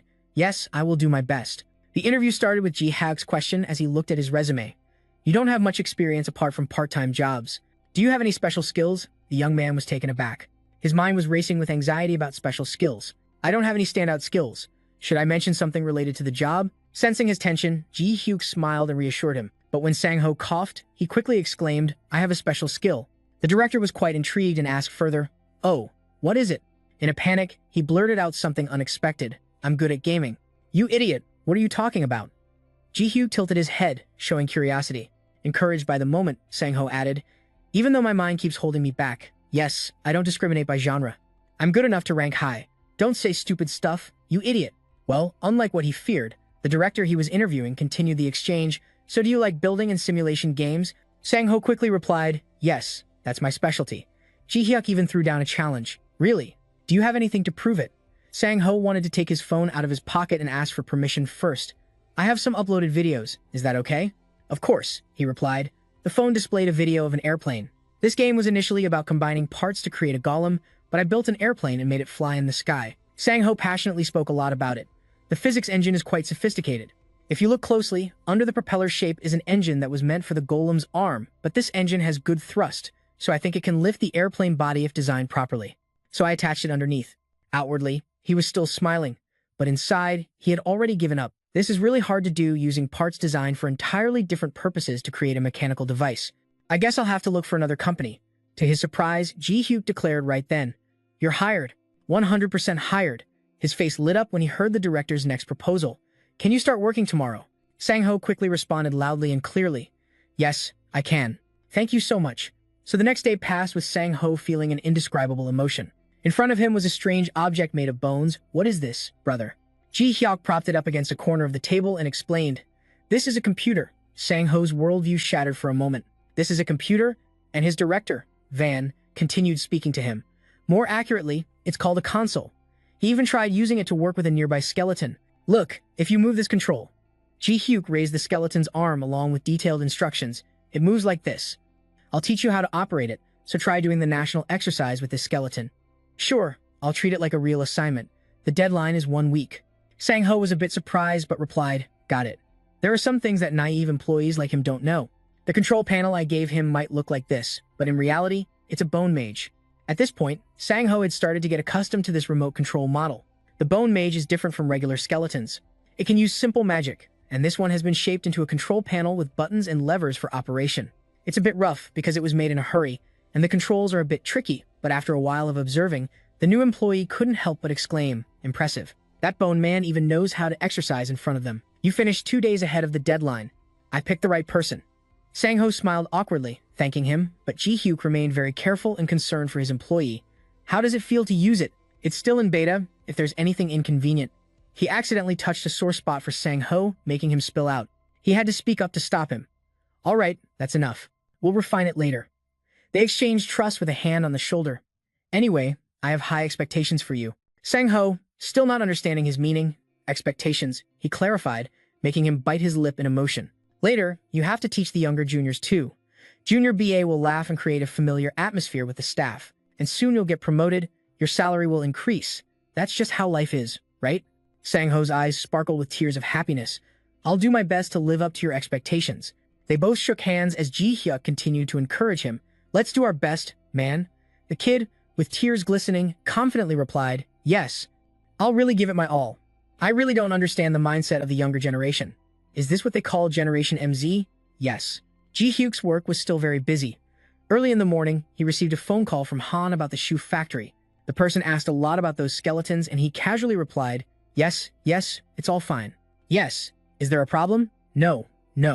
Waiting for the person to finish speaking, he already pressed the hang up button. No, I'm hanging up. If there are any issues, contact me. They wanted to stop him but couldn't. Wait. DOBAE curiously asked, who is that? Ji Hyuk didn't hide it and replied, oh, just the registration department head. Always calling about trivial matters, it's really annoying. Don't worry about that. So, how's Sang-ho doing? BAE turned back, focusing on his work. Yes. According to the report, Sang-ho is very enthusiastic about working. At first, he struggled and ruined quite a few shoes, but now he seems to have gotten the hang of it and is doing much better. He returned to his chair and asked the kind director, Vic Sangho is fine now. We should also hire another programmer. He's quick and gets the idea. All right, I'll post the job listing right away. You and he continued to discuss the issue. By the way, it feels like we're running low on materials. Are we really out of stock? He raised his hand in front of the skeleton, causing it to wonder while Ji Hyuk was still focused on the discussion. It's just a feeling since the expansion of our factory is happening faster than the rumors about us. Suddenly, it turned pink and feminine, which pleased her a lot. Ji Hyuk then asked him about something broader. What about receiving orders from big brands? When do we start? The director seemed a bit hesitant. It's only been a little over a month since you bought the first shoe factory. I'm not rushing him. I'm just eager. And Dofbe quickly added, I'll send our business proposal, but small businesses like us won't be easily accepted. His caution made him wonder why. I don't think so. No one can produce cheaper than us. The director explained that the reason is they are big brands. Price is one thing, but trust is equally important. And we haven't built enough trust yet. He sighed, resting his chin on the table. Mr. Kim, our production capacity isn't enough. To supply high-end brands? Dofbe quickly rebutted, not at all. At first, maybe, but now we're more precise than humans. But that look of disappointment on his face disappeared quickly, replaced by a sly smile. We just need the opportunity to prove we can do it, right? He proposed a pretty solid plan. Then let's launch an official advertising campaign, shoes made by skeletons. He was quite satisfied with that thought, considering his workforce. It will definitely attract attention. But first, Ji Hyuk turned to look at the CEO, who dressed the skeleton. What are you doing? Her assistant was sweating profusely out of fear, while the skeleton looked much more fashionable in that outfit. However, it also made him blood boil on his face. He hit her head a few times in anger, demanding to put it back to normal. Just after scolding her, his mind raced. Before the cell touched the skeleton, he suggested to her again, let's keep that design temporarily. It's quite cute and might make people less scared. No pink. Return to the original color. At that moment, some outsiders entered the company and continuously exclaimed, this is really interesting. They all felt more comfortable looking around. The atmosphere in the workshop was good. Look, you can see the skeletons working directly. It's amazing. I thought watching skeletons work would be scary, but not at all. The skeletons were dressed in work clothes and working hard, so they looked very friendly. The more you watch, the cuter they seem. Suddenly, the young man noticed something next to him. What was that? The guide invited them to a stall. Buy a souvenir. The shoes were made directly by skeletons. He enthusiastically offered them for just 6,001 a pair. The customer held it in his hand and tried the shoes. Quality like this for only 6,001? Amazing. Still, he felt a bit dissatisfied. But the design is a bit lacking. The skull theme is intentional, right? The young man added. That's just decoration. You can ignore it. That was what really convinced this customer. Really? I'll take 4 pairs. The guy reminded him, sorry, but we limit each person to only 2 pairs. The customer accepted that amount, so just 2 pairs at Island. Luckily, he recorded a video. He reviewed the shoes online, and it was very successful. It attracted a lot of attention on sharing platforms. The video gained millions of views thanks to media coverage, and everything went very smoothly. Saren was gradually receiving recognition at an incredible speed. The boss held a stack of papers and pulled one out. They've arrived. Ji Hyuk reached out to take it with a serious expression. Yes, read through the information on it. A request from Rocco, an American sports brand. Finally, a major brand had appeared. Naturally, Ji Hyuk was thrilled and accepted it. Awesome, let's get started on the samples right away.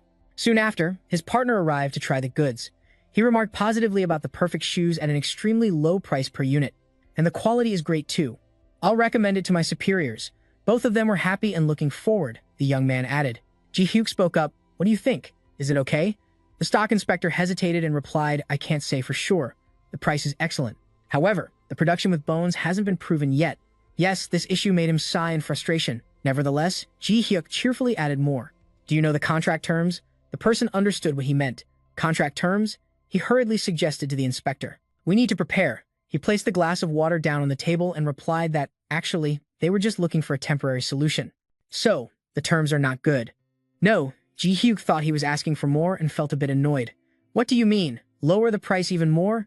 Doc, before anyone else next to him, explained to him that he meant the duration of the contract and the committed quantity wouldn't be much. The committed quantity. But this time, he also shared with him some knowledge about major brands and large manufacturers. They usually sign long-term contracts. For example, we commit to a minimum order quantity each month, like the carrots that major brands offer to manufacturers. So Ji Hyuk immediately grasped the main issue. So they commit to a minimum sales quantity, right? In return, the brand will have a stable supply of shoes throughout the contract period. He leaned closer to Doc before anyone else and whispered in his ear. But sometimes they use these commitments to push for lower unit prices. This doesn't apply to us this time, so there's no need to worry. The inspector suddenly spoke up, saying he was right. They are urgently looking for an alternative solution for the stalled factory, so the contract duration will be short, and they will not. The inventory will be a burden for the headquarters. Yes, Ji Hyuk tried to ask, so what's the maximum they can supply? The person replied to him that, from what I've heard, the contract will last 3 months with a committed quantity of less than 40,000 pairs per month. This may change depending on the situation. So Ji Hyuk turned to Doc before anyone else again. What do you think compared to that? He was still whispering to remind him that, in fact, this is not something that major manufacturers would consider. He said that unless small businesses like ours agree to aim for contracts in the future, this puts the young CEO in a difficult position. So he stroked his chin, thinking that if we just sit back and rely on low prices, we won't even make it through the procedures, let alone sign a contract. Their conversation was still proceeding very slowly. Is there currently any factory that has contracts? Our headquarters has sent some proposals here and there, but none have been officially signed yet. Yes, Ji Hyuk thought of a good idea and immediately said, then let's do this. Why not limit the contract duration to just 1 month? If their factory resumes operation, will Roko face difficulties? Make the contract extendable monthly with the agreement from both parties. Doc, before anyone else, after hearing this, looked shocked. Moreover, we will not require any commitment or advance payment. Of course, the unit price remains unchanged. The other person also had a lot of questions when he proposed further. If there were any quality issues or defective products, we would compensate double the production costs. 3 cups were placed side by side while the person had disappeared. How about such a clause? After a while, the inspector finally returned. I will forward these conditions to headquarters. Ji Hyuk was very cheerful, saying goodbye to him. Great, I'm counting on you. He patted his head and exclaimed joyfully, another tasty deal. Doc, before anyone else, just exploded. Boss. He grabbed both of his shoulders and shook him. Why did you make such a terrible clause? He lazily yelled. Damn it, and he's still loud with these terms. They can sign a contract without placing any orders, without any losses at all. Now Ji Hyuk had actually already considered those things. That was the goal. Doc, before anyone else, was surprised. Does he know what I'm thinking? The samples are usually free like that. Everyone can try without hesitation. Is there any company that can offer a lower unit price than us? Yes. The director still doesn't understand his point, but still replied no. He practiced exactly as he had instructed before. Trust comes from stable quality and well-made skeletons. Doc, before anyone else, agreed with that. Right, exactly. Now Ji Hyuk continued to enlighten him. Is there any company that can adjust production quickly like we can? He replied immediately, definitely not. Ji Hyuk smiled confidently because he got a tasty bait. What we lack now is proof, so let's offer it for free and let them try first. Ji Hyuk could also assure and affirm to him, trust me, once they try, they won't just stop at one time. Just wait until the contract ends. They will have to beg us to make shoes for them. The inspector then opened his notebook to review Ji Hyuk's plans, making him unable to stop anticipating. Let them see the true taste of the skeletons on a beautiful morning under Rocco's headquarters in America. The proposal sample was placed on the table with a sigh. Then, the CEO of Rocco, Andrio, asked his staff, is this the maximum production capacity we can increase? The person immediately reported, we are currently operating at maximum capacity. To increase further, we will need to hire more staff. But the manufacturers are hesitating. They say they can manage a maximum of 200,000 pairs of shoes with the current factories. The CEOs listened attentively to the statistics from him. But to produce the remaining 300,000 pairs of shoes, we have no choice but to find a new factory. The director suggested looking elsewhere. How about the factory in Fujian, China? But the answer wasn't very promising. They required a 6-month contract and a commitment to produce 200,000 pairs each month. The CEO's face scrunched up. I think there was also mention of a factory in Xinjiang, but that company was also rejected by the staff. They agreed to sign a 3-month contract, but also asked for an increase in the committed quantity. The chairman complained that we needed 70,000 pairs of shoes before next week. Suddenly, that employee brought up something else. CEO, have you seen that video? He recounted the video to the chairman. It talked about a summoner awakening in Korea, running a shoe factory using summoned creatures. I was surprised. This was the first time I had heard of it. Why are you bringing it up? The tablet was handed to him to take a look. Please watch this video first. Earlier, Crow still seemed frustrated and sighed. Isn't this just a summoner showing off their abilities? But after watching for a moment, his words started to retract. Maybe it was just a bit of showing off. The video showed skeletons working hard. Roko Korea sent the meeting results with this factory. I felt worried about it. Crow was still half believing, half doubting. Is this for real? The employee continued to present another image. It's real. Here, look at this contract. The chairman looked at it and was astonished. Oh my. A 1-month contract with automatic renewal, no committed quantity, and if there's a mistake, they will compensate double the cost. He pointed to the contract and asked, isn't this a mistake in the delivery price? The CEO's employee assured him, as you can see in the video, their labor cost is almost non-existent, which is what makes such a delivery price feasible. The chairman of the company in the US was even more interested in this. So what about product quality? He quickly reported that they had checked the samples and the quality was acceptable since it was a good proposal for them right now. So the employee also asked for his opinion since there was no risk. It might be worth a try.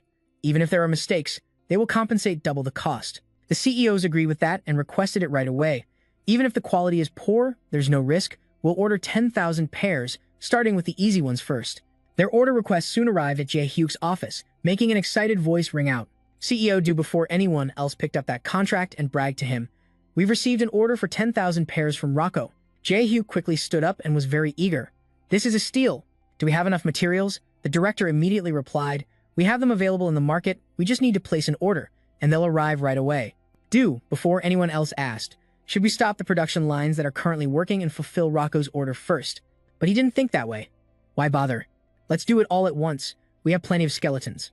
But that decision made the director uneasy. But fortunately, that's one thing. We need to mold each part's shape, and the machines have already reached maximum capacity. He didn't share the same concern as him. What's the big issue?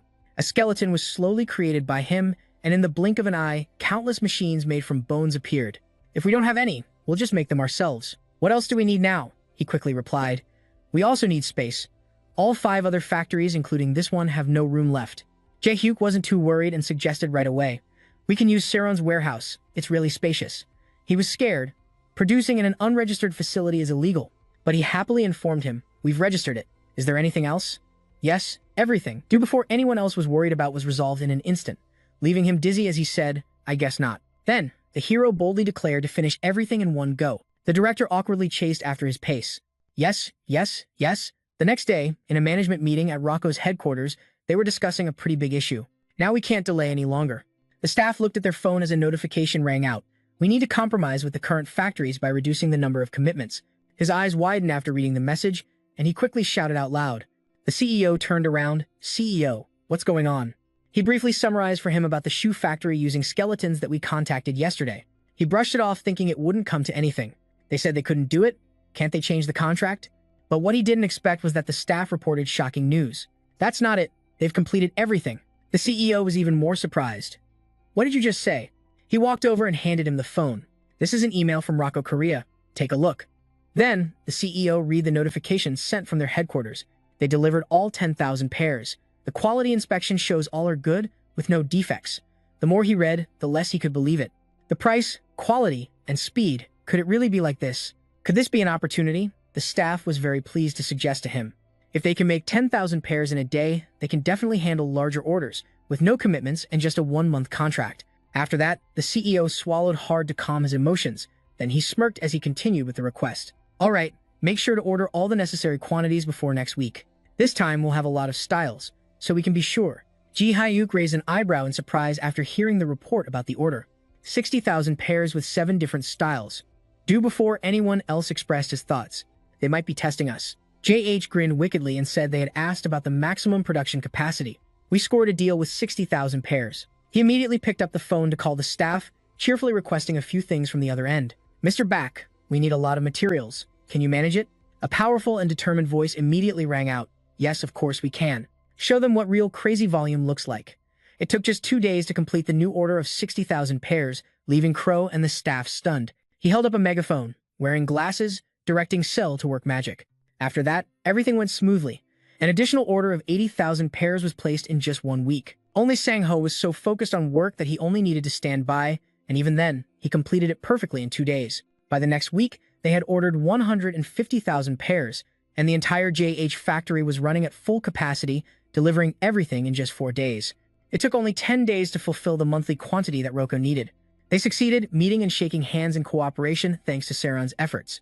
Roko filled the gap left by the factory closure and perfectly patched the holes. At this time, a familiar staff member reported the situation after the meeting. The factory that had been closed was reported to be recovering production faster than expected. The managers and directors there pondered after hearing this. That's good news. One person spoke up, noting that for a while, Saron's production profits had increased significantly. Following that, there were 2 more people chiming in. Their quality was even more stable than any other manufacturers. Their ability to adjust production with their framework was on a completely different level. The staff turned to the CEO. CEO, we're losing hundreds of thousands of dollars every year due to contracts with other factories. The benefits that JH Factory brings are significant enough for them to consider, but if we work with Saran, everything will change. Once we place an order, the finished products will flood in within a few days. This means we can order whenever needed and significantly reduce losses due to inventory. The CEO didn't hesitate and approved his suggestion. All right, they quickly headed to the Serum Group to officially sign the contract. The supervisor earlier presented a stack of paperwork, and this is the official contract we received from headquarters. The person opposite took it up to have a look. Yes, Ji-hyuk was quite proud. I told you, didn't I, that they would end up asking us to do this for them? The other person also saw the potential in both. If you look at the contract, it's a 1-year deal with a commitment of 150,000 pairs each month. With conditions like this, even the big manufacturers would be envious. He flipped the paper over and started reviewing it. Let me take a look. Suddenly, Ji-hyuk frowned in discomfort. He handed the page he was stuck on to the person next to him and asked the manager if this was a good deal. Ji-hyuk scoffed, pointing at the contract. Is this a good deal? Yes, the assistant seems a bit hesitant to say. Yes, it's a good deal, but read it again. Take a closer look at the contract. Pondering, Ji-hyuk handed it to Daeuk before anyone else. Mr. Kim, please read it one more time. He reached out and glanced at it. Yes, Daeuk before anyone else carefully flipped through each page, reviewing the issues. He said, You hesitated and softly said, I represent. He immediately interrupted, pointing at the contract. There must be many issues, right? Tell me everything. This was due to before anyone else's confusion, not knowing what the issues were. I don't see any issues. The production numbers for the specified samples are missing, but this aligns with our policy, so it's no problem. The rest is just a standard contract, right? Ji-hyuk's head was full of question marks, giving him a glance. He snatched the contract back. Is this really just a standard contract? Let me review it one more time. Ji-hyuk slammed it down on the table, voicing his opinion while looking at this clause. Any damage or loss that cannot be blamed on Party A, Party B must compensate. And this too. If Party B causes delays in delivery, they must compensate. The 2 other people sat silently listening to him speak. The factory had issues and was shut down due to a coup, right? We really have to compensate for that. So the assistant spoke up to explain, according to the contract, we will have to compensate, but I heard the headquarters has given us some discounts. Ji-hyuk asked again, discounts? He was angry, veins popping, looking very uncomfortable. Ji-hyuk frowned, pointing at that contract dismissively. So the compensation has been made already. That's not what they wanted, right? The assistant was sweating, rebutting, but this is the reality in the industry. As long as the product is error-free and the production process goes smoothly, these clauses won't be an issue. He raised his hand to explain clearly. I understand this is your first contract, so you're a bit hesitant, but this is almost a standard contract in our industry. If you don't accept this, it means you can't sign a contract with any producers. Anyway, the representative tried. Don't worry too much. Jae-hyuk's expression worsened as he heard the assistant add, this is just a clause in case something goes wrong. He looked up and asked, I once had a business trip abroad, you know? Now Ji-hyuk recalled meeting a boy with white hair back then. Just do this, don't worry about the rest. But when I actually did it, I realized it was much more complicated. He remembered the judgmental stares directed at him or the whispering around. He was always the topic of discussion. Just one thing. Why were there so many things to pay attention to? Today, Daeher has a fully equipped backbone army. Awesome, commanded by him. Then, I accidentally upset the son of a senior executive at a company. He made a fuss, saying they would discipline me, but I was the one keeping that company running, so it was really unreasonable. Later, he was brought to meet the king and receive even more criticism. They always pointed fingers at him. At that moment, Ji-hyuk could only ignore it and sigh helplessly. That was when I realized one thing. If you follow all their demands, you're just a fool. Yes, afterwards, he took the Bone Army to seize that palace. Whether it's industry standards or anything else, doing it your own way is the best. Back to reality, Ji Hyuk looked at Deok before anyone else and said, Mr. Kim, this is enough for our performance, right? We've delivered hundreds of thousands of quality products in just 2 months. He avoided Ji Hyuk's gaze. Yes, Ji Hyuk smirked, confidently holding a pen, and that was it. He underlined the clause in the contract for compensation to Party B. Why should I do this? Ji Hyuk handed the assistant the revised contract. We are not obligated to worry about the orders from other companies. Let that go, he cheerfully said. If that's the case, I'll accept it. The assistant held the contract in his hand, astonished. This, the headquarters will never accept. Ji Hyuk casually replied in a long spiel. Why not? As long as Roko doesn't nitpick, there shouldn't be any problem. And hey, I'll send proposals to all producers with similar terms. For the AIs that sign contracts with us, they will be prioritized in the orders. The assistant was sweating, glancing nervously as he listened. Ji Hyuk sat back, resting his chin, analyzing. It's just that all these terms are really cumbersome and complicated. But once we place the orders, we'll try hard to deliver. If this works out, we'll sign the contract right away. The decision is up to Rocco as the scene shifts to him. Andrew, his face dark and angry, looked at the contract in his hand. Confusing, huh? The people sitting around also looked dissatisfied and seemed uncomfortable. This is basically mocking us. Are we being dragged around by a small company? Yes, we are making a profit, but it's not a huge amount. Across the room, a black uncle spoke up in rebuttal. However, that's not something we can overlook. The benefits from trading with Serum are limitless. Missing the chance to stabilize finances just because of pride is highly inefficient. The meeting was lively, with everyone chatting and contributing ideas about DEQ's issue, but we can't set such a precedent. This will definitely cause problems in future contracts. Rocco Andrew had a headache, rubbed his temples, and said, let's stop here. Now that the factory is back to normal operations, we'll monitor the situation and adjust accordingly. Nothing has progressed. After some time passed, but not long after, the choice began to waver. An employee approached Rocco Andrew to report that the factory wants us to add a clause in the contract to increase the output of the new DP10 model. He pointed at the other person. Last time, I told them it was too early, the delivery price was high, and the demands were excessive. Why should we do that? If it's Serum, the work has already started. Rocco Andrew slammed his hand on the table and shouted, hell no. He had a headache, touched his temples, and thought to himself that he knew this was normal, but after experiencing Serum, he kept comparing. Another subordinate also came to disagree with the other person. The representative found a defect in the products from the Ion Care factory in China, and they need to be produced again. Rocco Andrew asked in confusion, produced again?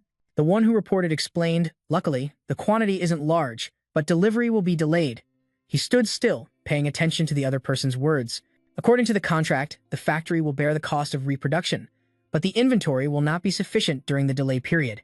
Rocco Andrew sighed in helplessness. If it were Xerox, this wouldn't have happened. He turned to ask the other two what Saron is doing right now. The black man standing next to him spoke up. They are making proposals to other manufacturers. The fact is that some manufacturers have shown interest and requested samples, but Rocco Andrew still seemed uninterested and somewhat dismissive of such results. It makes sense. He suddenly opened his eyes wide. Rocco Andrew sat still thinking. The first contract always ensures priority production. Yes, he told that subordinate. Proceed with the contract with Saron. The one who just provided the information looked confused, a question mark appearing above his head. Yes, I thought you would pause. Rocco Andrew glared and shouted, order it, proceed immediately. If other producers sign contracts first, we'll be pushed back. After much chatter, both sides finally managed to finalize their agreement. In summary, the result was successful. Rocco finally signed a contract 3 times the profit, and other producers started placing orders continuously. Doc, before anyone else, happily looked at the papers in his hand. Just this month alone, the total number of orders exceeded 1 million units. Ji Hyuk was also sitting right next to him, smiling and saying, how long has it been? About a month since Rocco came back. He excitedly imagined the day he would be lying on a pile of money, becoming a billionaire. Now that the news has spread, they will receive a lot of contracts, and all they need to do is increase the number of skeletons to make money. Brother Doc, before anyone else, excitedly looked at the stack of papers. A company is asking if we can make clothes. Ji Hyuk was confused. Clothes. He turned to ask him, do you know anything about that? Ji Hyuk didn't know much either, just a little. He seriously speculated, Mr. Kim, could this be a labor cost war? Doc, before anyone else, smirked, a bit teasing, even higher than shoes. Mr. Ji Hyuk stood up, heading out. All right, I'll immediately buy a clothing factory, and we'll do it. He replied, got it. He excitedly suggested, Mr. Kim, why don't we become an all-in-one manufacturer? Whatever they order, we'll make it. Just place the order like this. One person dares to speak, one person dares to listen.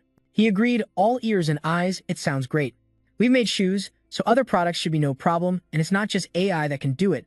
But Representative Han Ji Hyuk spoke up. All right, let's get to work quickly. He smiled with a mischievous look, giving off a scary vibe.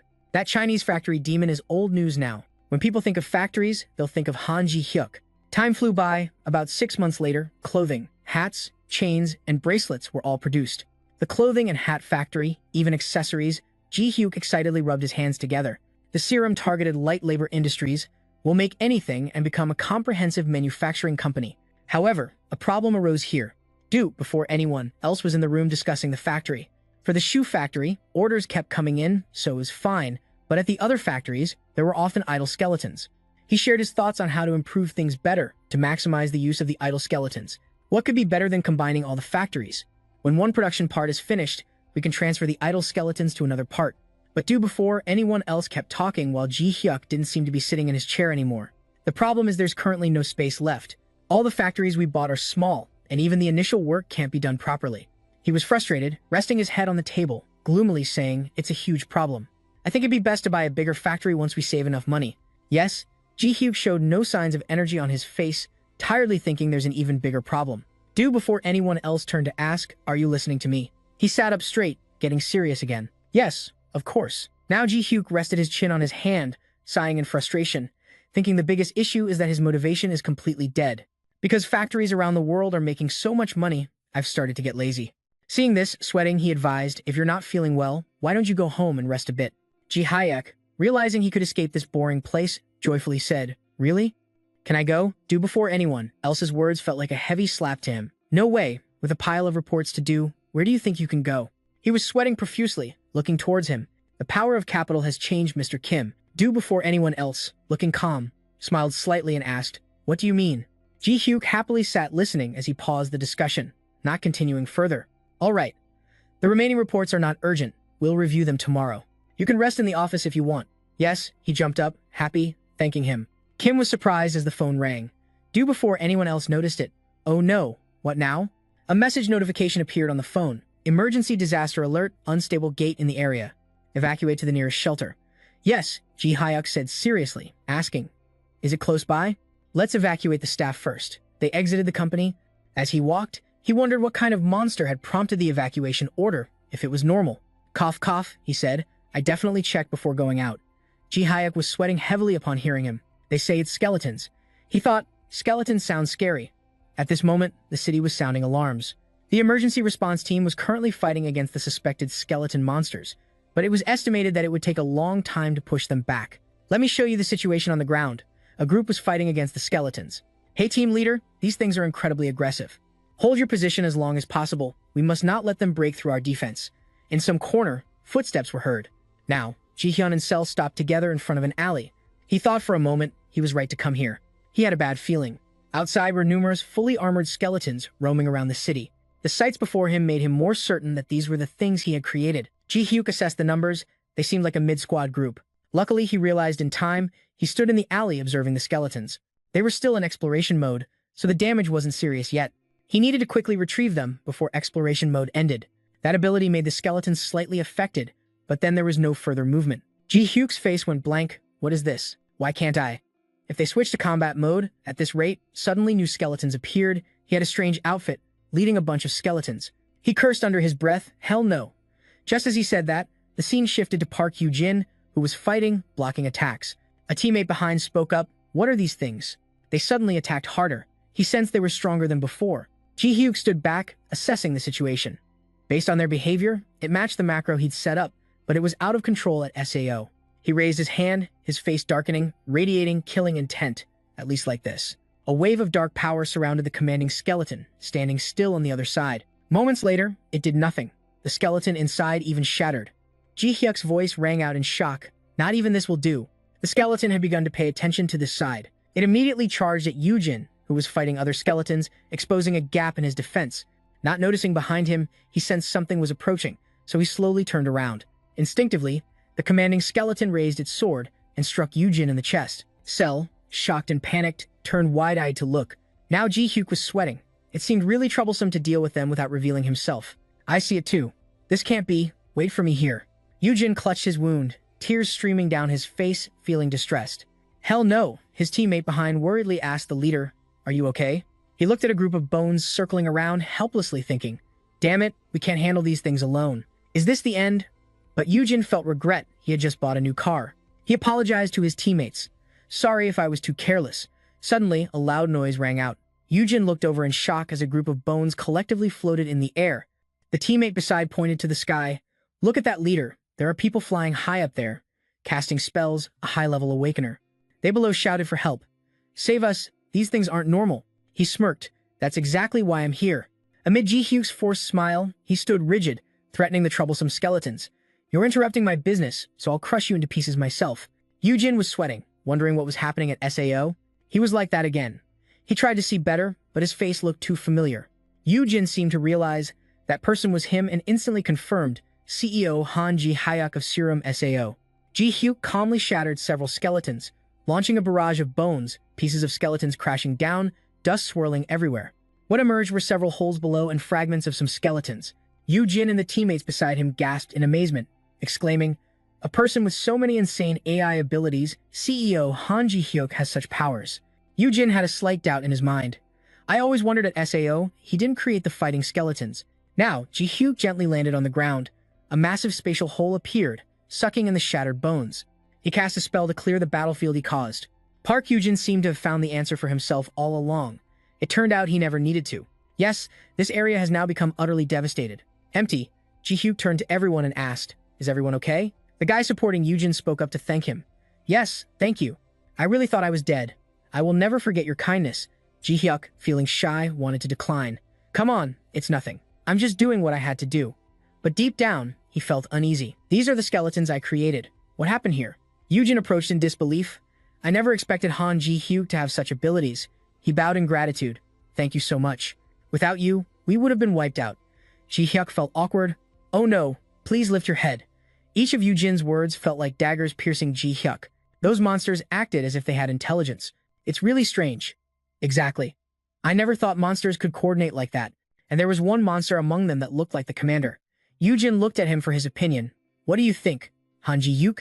Since you are the expert on skeletons, he seemed eager to ask further. Ji-hyuk tried to avoid Yujin's gaze and mumbled, wanting to change the subject. Let's switch topics. Let's focus on moving the injured first. Many were seriously injured, so it's best to prioritize their treatment first. Yes, Yujin didn't press further. Yes, thank you for your concern. We will officially come to thank you later. The deputy beside them reorganized the team. Everyone. Focus on moving the severely injured first. Ji-hyuk watched them move away, letting out a sigh. He looked back at the situation, but thinking about it, letting 100 skeletons defeat a D-rank awakener seemed to imply that the awakeners were weaker than he thought. Daihura bent down to pick up a broken bone, but that wasn't what's important right now. He picked it up and looked, hoping to find something from this. The scene shifted to Cell's dwelling, and Ji-hyuk, each in their corner, was doing something. He examined the bone fragments. The automated commands he set seemed to be intact. Ji-hyuk held a bone radiating red energy, inspecting it. This isn't important. No matter how I look at it, this isn't my mana. He leaned back in his chair, exhausted, finally understanding the reason. That's why the subspace wasn't activated. The subspace can only store things that carry their own mana. Right now, Ji-hyuk is gritting his teeth, angry for a simple reason. It's also because it can't store anything.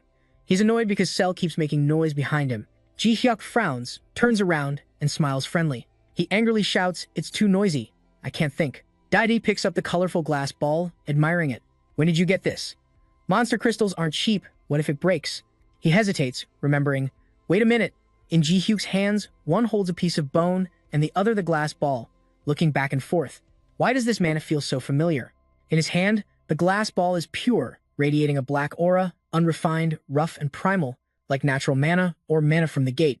That's definitely the feeling. Now Ji-hyuk looks at them, speculating, could the thing controlling the skeletons come from inside the gate? He imagines according to his own speculation. So when I crossed over to Earth, my body made it through normally, but the things in my subspace, instead of staying there, mixed into the gate. Now Ji-hyuk feels a significant loss inside. He's holding his head in pain, crying. His treasure, as he speculates, those skeletons will naturally run out. I need to go to a bigger place. This is just a transportation error. Ji-hyuk recalls when he tried to take that skeleton in, it didn't work because his mana wasn't there. It was replaced by the gate's mana, and that's why they can't be controlled and only move on autopilot. Wait a minute, Ji-hyuk feels uneasy, sweating profusely. If the skeletons can escape, then other things can escape too, right? He remembers the monsters he created for the space. Each one is strange and powerful. If something like a Death Knight or a Golem appears, Ji-hyuk's face darkens, he would be doomed. Even if I created them, we still can't defeat them. CEO's been quietly observing him all this time. He pulls himself together. I need to create them. Ji-hyuk thinks of another way to deal with the immortals that can fight for him. He looks at the bone pieces below and says, I will rebuild the immortal army. He raises the glass ball, wanting to give it a try. The biggest problem with creating an army is the lack of crystal stones. I think I can use this as a substitute, so I will give it a try. He places it down next to the pile of bones. I also need a lot of corpses and supplies. It seems to be okay for now, but one essential and equally important thing is making Ji-hyuk feel a headache. High-level immortals need different formations made of gold, and I also need something to compensate for their weaknesses. Money. Try calculating how much money you currently have. The money I've earned from business isn't enough. Ji-hyuk felt like crying, not knowing when that grand dream could be achieved. When can I retire? When faced with the company transition, Ji-hyuk began seriously considering making money. There's a simple way to make money faster. Ji-hyuk stood by the window, looking outside. Just increase the output and the profits will rise. He pondered the pros and cons, but if I keep using this method, the efficiency will drop too much. He gazed outside the window, where the workers were toiling away. As Mr. Kim said, I need to buy a large factory and convert it for restructuring. Ji-hyuk felt gloomy, thinking it was still the same, but to buy a factory, I need more money. In the end, it all comes back to money. He shifted to another way to make money. If I go into the gate and hunt, I could earn extra income. But just thinking about it makes me feel lazy. Ji-hyuk despised the thought of laboring for decades. I don't want to hunt anymore. After some internal struggle, he returned to his old job, but I still have to go due to the situation. Ji-hyuk picked up the phone and went straight to the point with the person on the other end. No interviews, no guild participation. I only take orders. The person on the other end turned out to be an acquaintance. No, I'm Park Hyujin, the captain of the emergency response team. Do you remember me? Ji-hyuk suddenly recalled, feeling a bit flustered. He smiled and changed the subject to ask, how's your health? Hyujin called to thank you. Thanks to you, I was discharged from the hospital today. Actually, I want to thank you on behalf of the team members. Can I visit you now? Yes, he responded enthusiastically. Of course, I'll send you the location. In front of the company, a red car appeared. Ji-hyuk stood outside, expressionless, waiting for someone. The skilled red car turned to enter the parking lot. Ji-hyuk didn't like the noise. It was a bit annoying. Oh my, it's so loud. Park Hyujin stepped out of the attention-grabbing car. Now, Kia could officially introduce. Park Hyujin is a D-rank awakened, and also the captain of the emergency response team. This is Han Ji-hyuk. He cheerfully smiled and said, thank you so much for back then. I hope I'm not disturbing you while you're busy. Ji-hyuk also smiled back. It's fine, I'm just resting. He noticed the sports car, and Kia seemed a bit curious. By the way, your car looks nice. This car isn't easy to come by, right? Hyujin didn't hold back. Yeah, it's really expensive, he said enthusiastically. Honestly, I overspent to buy it, but as a pseudo-awakened, I can't drive a regular car.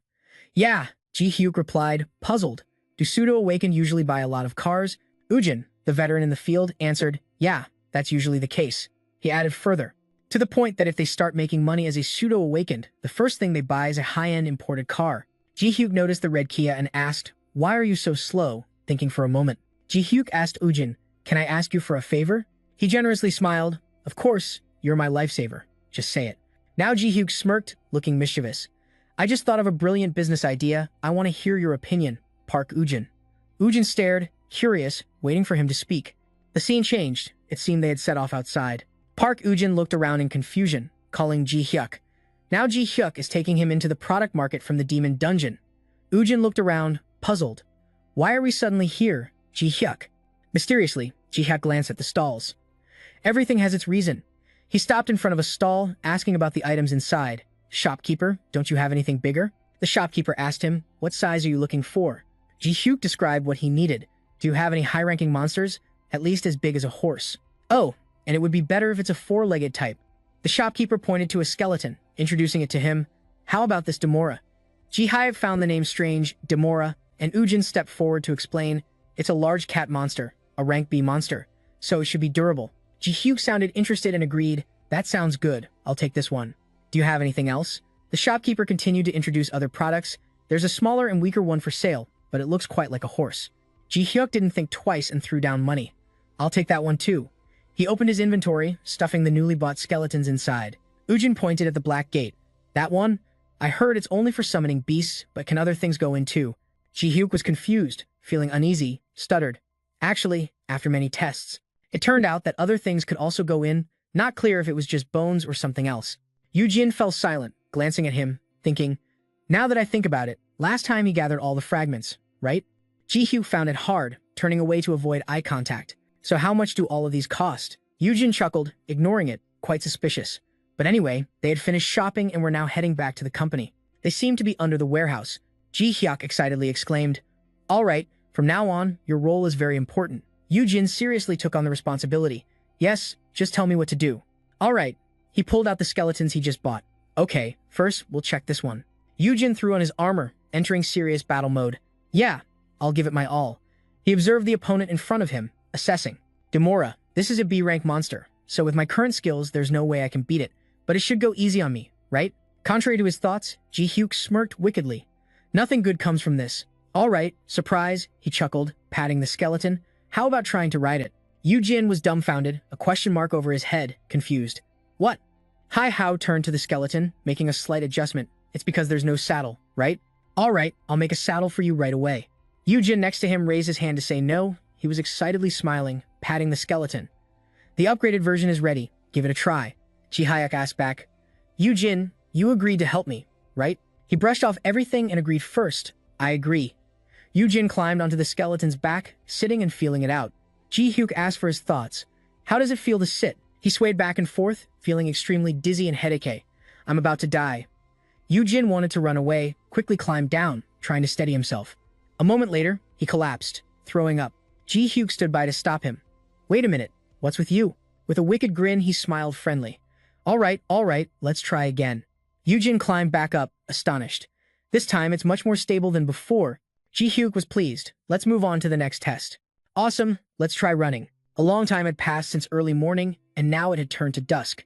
Inside, Kia was still continuing. "So, how does it feel?"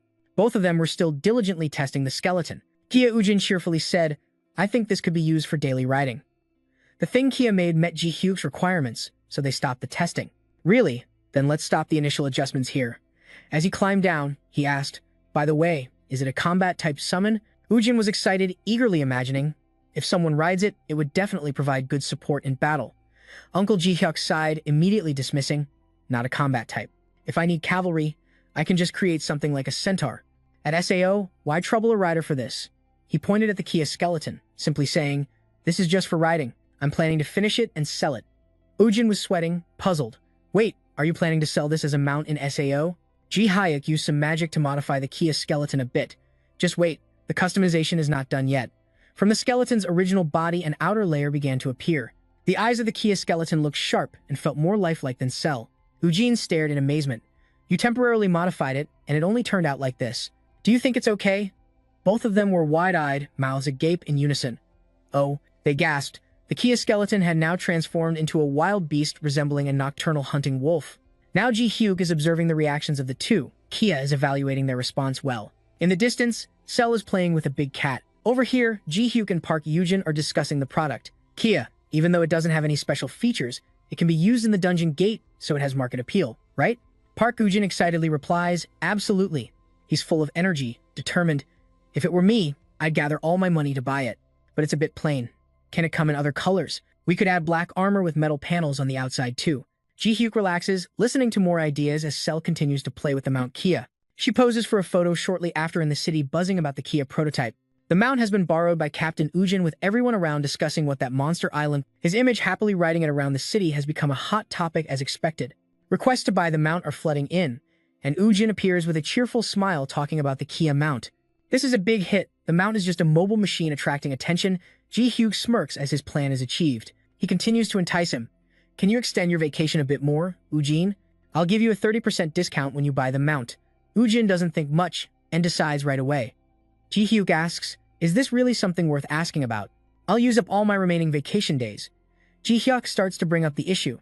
Now we'll start designing the customizations. Starting with armor and glowing eyes, suddenly someone pushes the door open and shouts, "Boss, I'm here." Sang-ho is sweating, startled. "I've completed all the adjustments you requested. Oh my." He looks drooling with excitement at the first sight of the Kia mount, a bone mount. "I never thought I'd see this in real life." Adayu smiles and invites, "Captain Beck has arrived. Do you want to join the design? We're working on the custom designs." Sang-ho is amazed, can't believe it. "What, really? I can do that?" he asks. Calmly, the man replies, "Of course," as he steps in to shake hands for the design work. "Then let's start with silver to match the bones, and add some metal decorative details similar to this." Sang-ho turns to ask, "What do you think of this design?" Ji-hyuk picks up the design and evaluates. "Looks sleek and elegant. I like it." He stands beside happily. "Right, Ujin?" Ujin retorts, "But isn't it a bit too elegant for a mount? Shouldn't it exude a powerful vibe at first sight?" Sang-ho raises a friendly finger, calmly replying, "You don't understand. Elegance and harmony always carry power. That's why you're just a newbie." Ujin angrily retorts, "Newbie? But more importantly, how did you adjust the glasses? Or are you trying to tease me? Two people won't back down. So let's see how I usually adjust my glasses." "Thank you so much. You didn't join the fight but just stood by, silently impressed." Honestly, friendly competition always brings better results. He cuts through the argument and suggests, "All right, enough arguing. Why not try both? Let's see which design gets voted for more." Ji-hyuk says everyone looks fierce, glaring at their opponent. Sang-ho coldly stares at the person across from him. If Sang-ho wins, he'll receive a special prize. Park Yoo-jin matches his icy glare with the opponent. If Park Yoo-jin wins, he'll get an additional discount. Let's see how both of them compete. Thunder and lightning erupt, all in for me. Each person in their corner, diligently working, passionately sketching designs. Ji-hyuk watches from afar, thinking as he predicts the fiery passion has ignited. He smiles smugly. Asterisk, I can already hear the sound of money. Asterisk, the scene changes. An advertisement for Xerox appears, announcing a lottery event to be the first owner of a Xerox horse. In Korea, a series of reporters and cameras gather, focused on the stage above. From inside, footsteps emerge. Ji-hyuk appears, smiling, and will be the host for this lottery. "Hello, I'm Han Ji-hyuk." He turns and raises his hand, introducing his company's product. "Today, we'll introduce the skeleton riding horse. Let's start with the basics first. Asel, please help pull the cover away. Let me introduce the first skeleton riding horse." The audience below shows little interest, and it's not surprising the atmosphere is gloomy and silent. This is the basic shape. Asterisk. Hey, it might look a bit different from what you see online. Asterisk. What everyone has seen is that riding beast starting to transform gradually. Now it's this cool and beautiful appearance, right? A crowd below gasps in amazement. Exactly. Ji-hyuk points at the skeleton beast. With a cunning look, he says, "By the way, this appearance is customizable based on customer preferences. This means if you buy the skeleton riding horse, you can customize its appearance as you like. Let me introduce the functions of this riding beast. It's not only useful in daily life, but also in dungeons, with the ability to evade monsters. It can automatically avoid monsters and head straight to you. When summoned, the attendees at the press conference chatter excitedly. This makes traveling incredibly convenient. The design is also awesome. Nowadays, when you approach the gates, AI drives sports cars. But if you show up with this..." Ji-hyuk smirks, starting today's main event. "No need for long explanations, right? Just experience it yourself. We will draw the winner to take home the skeleton riding horse today.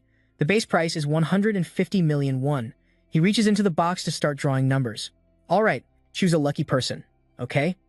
Ji-hyuk reads the number and it's 37. Is AI number 37 here? Below, someone raises their hand. It's me. He hands the tablet to the winner. "Congratulations. You can choose from the options here, of course. If you want a design that's not on this list, that's totally fine. The winner over there is coming up to receive the tablet. I'll just choose from here. I don't know much about design. The prices are a bit high, right? Any suggestions for him?" You can opt for installment payments with a card. That person seems to be confident, saying, "No problem, I've got enough money to buy this." Now, Ji-hyuk silently assesses. Having enough money must be a sign of a high-level awakeners. The people below seem to know the winner. They're excitedly discussing that the winner is none other than the captain of the first team from the Han Soak Guild. "I think so, Captain Seo Han Seo." Now Ji-hyuk hears the chatter below, glancing at him, thinking, Hanon is one of the top 10 guilds in Korea, huh? A character of that caliber. Hansek speaks up, suggesting they should see how it looks with the options attached. In TikToks, it's hard to visualize clearly. He reminds them, just a small note, once attached, it's considered used. So we can't do that, but we can show you the parts. Bring them here. Auntie is satisfied, looking at this. It must fit. That mount is equipped with very modern, advanced parts, and above all, it's very expensive. Eyes shining, 30 million won for the silver armor, 150 million won for the golden aura, 50 million won. 2 pairs of golden claws, 20 million won. Sang-ho stands next to him, satisfied, clenching his fist in anticipation. He chose the silver armor. Yoo-jin, moved, stands behind, looking at the result. So, Hansel suggests they could engrave initials with glowing light. Can we do that? I want to engrave them on both sides if possible. Ji-hyuk is a bit surprised. Initials? What's the extra cost for that? 10 million won for each glowing letter. If you engrave on both sides, just this part will be nearly 700 million won. Ji-hyuk takes the sample drawing from Han Suk, feeling a bit helpless. Oh man, Han-suk, looking inquisitive, asks, "Can we add more later?" Ji-hyuk smiles, confidently responding, "Of course." Han-suk seriously reminds him to temporarily engrave the letter S on both sides and add a small one on the forehead too. Totaling 7 billion won, the people below are sweating profusely. The design modifications are complete. Now we can start the registration. Ji-hyuk guides. "All right, let's get it registered. For you, please reach out to its head." Han-suk reaches forward like this. A golden power radiates, accompanied by a chain that appears, surrounding both of them. The mount opens its eyes, emanating a flow of power. Looking ahead, it nuzzles his hand. Ji-hyuk then instructs, "The last step is to finalize the contract. You just need to name it." Han-suk smiles at it, pondering the name. "A name? All right, from now on, your name will be Yunnan." Now Ji-hyuk feels helpless, at a loss for words after hearing the name. Everything was perfect until this last part. He announced it to everyone, accompanied by the continuous sound of cameras clicking in whispers. "All right, from now on, the master of Yunnan is Seo Han-seok. Now Ji-hyuk will continue the program, so let's draw the next commander's horse." The scene changes, the lottery advertisement and that mount have ended. A voice echoed, "For a regular person, there are two ways to encounter a monster. 1. People can see the footage or watch it live on screen. 1 can see it through the media or witness the dead monster's corpse, or unexpectedly see a monster springing from a circle appearing in the air. 2. Directly witnessing a monster appear from an unstable portal and charge at them, something agile running down the road. However, now there's a new way emerging. The bystanders panicked, shouting, "Monster! We need to evacuate immediately." The boy next to her updated the girl. "Look, calm down, someone's riding it up there." The girl looked back calmly. "So it's not dangerous?" In front of them was Han-sek riding his beast. The boy analyzed. "Of course not. That's the commander's horse, a summoned creature." The girl gradually understood, and the boy admired it. "But it looks so cool. Look at the S carved on its forehead. It must be Sel Han-sek, the hunter from the Hanan Guild." He was enjoying sitting on its back, thinking to himself that it's perfect. "Han-suk, let's go." The people around looked at them, happily chatting and admiring. It was a gesture of teasing. How impressive. "Oh my god, I want to ride it just once." Han-suk was leisurely walking with his mount when suddenly a subordinate waved hello. "Captain Seo, are you riding the commander's horse to work?" The guy suddenly looked at the mount. "I've handled quite a few Demora before, but this one is completely different." He pulled his mount out, showing off. "This is Yudon." The subordinate was excited, admiring. "Awesome. Can I pet it? I heard it can show affection too." Han-suk was a bit boastful in his words. "Only the registered owner can do that, so you guys can't." Suddenly, someone called his name. "Captain Seo." A muscular guy appeared, the guild leader of Hanan, Kim Hanan. "This is the commander's horse, right? Impressive." Today, Han-suk met the guild leader and ordered the mount to move elsewhere. "Guild leader, Udon can rest over there." Kim Hanan was astonished, curiously looking at the beast. It was wearing armor on the outside. He stopped Han-suk, asking, "Come on, Captain Seo. Can I get a little closer to Udon?" Han-suk stays alert, staring at the president. "What are you planning to do?" Kim Hanan innocently asks. "Just taking a look, nothing else." Han-suk feels uneasy, sweating, looking at the dangerous, cunning face, speaking. That's right. You really just plan to look, right?" Kim Hanan begins his exploration. "It looks pretty sturdy, not bad at all." He frowns, the beast within him rising from VI.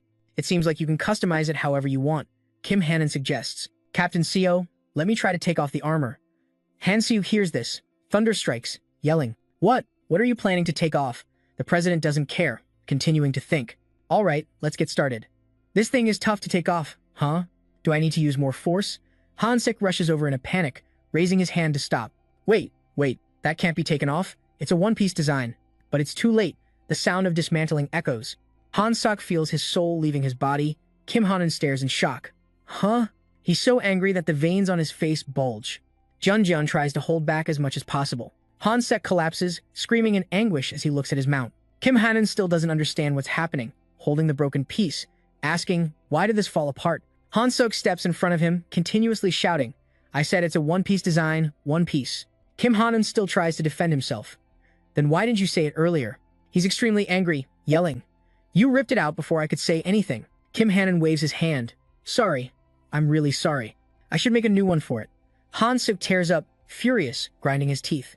A new one won't be Udon anymore. He's confused about what to do. What about repairs? Han-suk pushes Kim Hanan aside, shouting, "Fix it yourself." He adjusts his clothes, calming down. All right, I will take full responsibility and fix it." Han-suk can't stop being angry at this president. Never mess with Udon or its armor without asking Representative Han first. Han-suk's voice echoes in the air. He shouts loudly, firmly stating, "I'll let this slide because I understand your position, But really, if you cause a similar incident again, I'll leave the guild immediately. He silently thinks about his income. The command mounts sell better than expected, bringing an average profit of hundreds of millions each. All his worries immediately vanish. But then, Ji-hyuk stares in disbelief at what's in front of him. Totally wrecked. Huh. I can't believe the first command mount, the foundation for a grand plan, has returned in this condition just after a few days. Hanan anxiously asks, so, can it be repaired? Ji-hyuk picks up the broken bone piece, assessing, maybe, but the cost will be quite high. With this level of damage, we'll need to find replacement bones and reassemble everything. Hanan is in chaos, holding his head, saying replacing bones means Andori will have parts from another body. I feel a bit helpless, thinking to myself, well, it's not that much after all. What bones aren't bones? He trembles, biting his finger, his face pale. If the CEO finds out, he'll definitely kill me. Ji-hyuk immediately reassures him, or we could try to glue the pieces back together, but since it's already cracked, it'll break even easier next time. Hanan hesitates, stopping him. Wait a minute, let me ask him first. He demands to restore it exactly as it was. I heard that just after a few days, he became extremely fond of it. Ji-hyuk immediately quotes a price. All right, the repair cost will be around 50 million won. This is the amount needed to maintain durability. Hanan immediately continues, but money isn't an issue, just take good care of it. He's confused and curiously asks, but how did this happen? Even if it got hit by a car at high speed, it shouldn't end up like this. He hesitates, scratching his head awkwardly saying, well, actually, I tore it apart myself. Ji-hyuk raises a question in his heart, incredulous. What? Hanan recounts that he watched a video, seeing bones fly back together and assemble into armor. He enthusiastically describes it. With a click, it just snaps back together into armor. He pretends to be surprised, but Hanan tightly clenches his fists, getting into character. I think this suits me perfectly. That's why I came to check it out, and if I like it, I plan to order a set for myself. But things turned out this way. He asks a silly question. By the way, can you make a similar armor for a human? Ji-hyuk feels helpless, trying to imagine, for a human? He curiously asks, what do you need it for? Hanan points to his arm, saying, I think it will fit my arm perfectly. You don't know about my powers, right? He explains, I have the ability to giantize, I can go up to 10 meters tall, but equipping is always a headache. But yeah, he goes straight to the main issue instead of explaining why. If you want me to make armor for you, I need to see what the problem is first. He awkwardly stumbles right here. Hanan falls silent for a few seconds, then says, all right, let's go outside. Hanan lets out a long sigh. Fine, I'll do it right away, he says loudly. Giantize. As soon as he finishes speaking, his calves expand even bigger. Ji-hyuk and Cell look up at him, both showing extremely uncomfortable expressions at Hanan's now massive body. Muscles rippling, Cell quickly grabs his phone to take a picture. Ji-hyuk snatches Cell's phone and gestures to understand. Stop. All right, you ask. So the president actually doesn't need armor that's too strong, right? Hanan adjusted his pants and replied, yeah. He put on a shirt and continued, I just need something to cover up this ridiculous appearance. He expressed his inner turmoil, saying, no matter how great my body looks, I don't want to be seen as a joke. He laughed in the crowd, and his friend agreed. It's true. Hanan is talking about his own struggles. Do you know what it's like to fight in a tight blue suit while everyone around you is wearing cool armor? Ji-hyuk was sweating, feeling uncomfortable. I never want to go through that again. He squeezed his eyes shut in embarrassment and recounted what happened. My shape-shifting ability always stands out. The news is filled with pictures of me in that blue suit. I'm so embarrassed I don't dare go outside. Even my daughter feels embarrassed because of me. He grasped Ji-hyuk's hands, subtly expressing his wishes.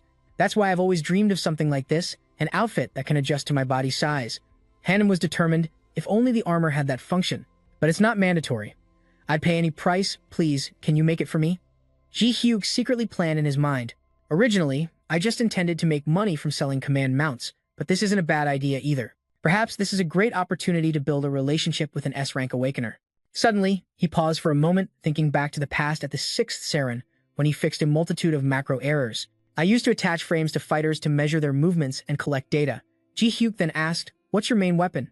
Hanan replied, oh, I use martial arts with a weapon. It gets quite troublesome when I transform. He felt pleased, as if achieving his perfect goal. Ji-hyuk, overly excited, changed his tone. Absolutely perfect. I'll make it for you at all costs. Hanan found his tone a bit confusing. Why are you so confident? No matter what, I'll make it. I'll ensure it has all the necessary functions. Just bring me the best materials you can find. Advanced monster bones, large size, and they need to be fresh. But of course, it won't be cheap. Hanan got excited. Money is no problem. Thank you so much. 5 days later had passed. Footsteps continued to echo. Hansek loudly complained, stop pacing back and forth. You're making me dizzy. Hanan anxiously said, I can't take it anymore. I'm finally getting real armor. He felt similarly. I'm waiting for Andori too, so why can't I? He curiously asked.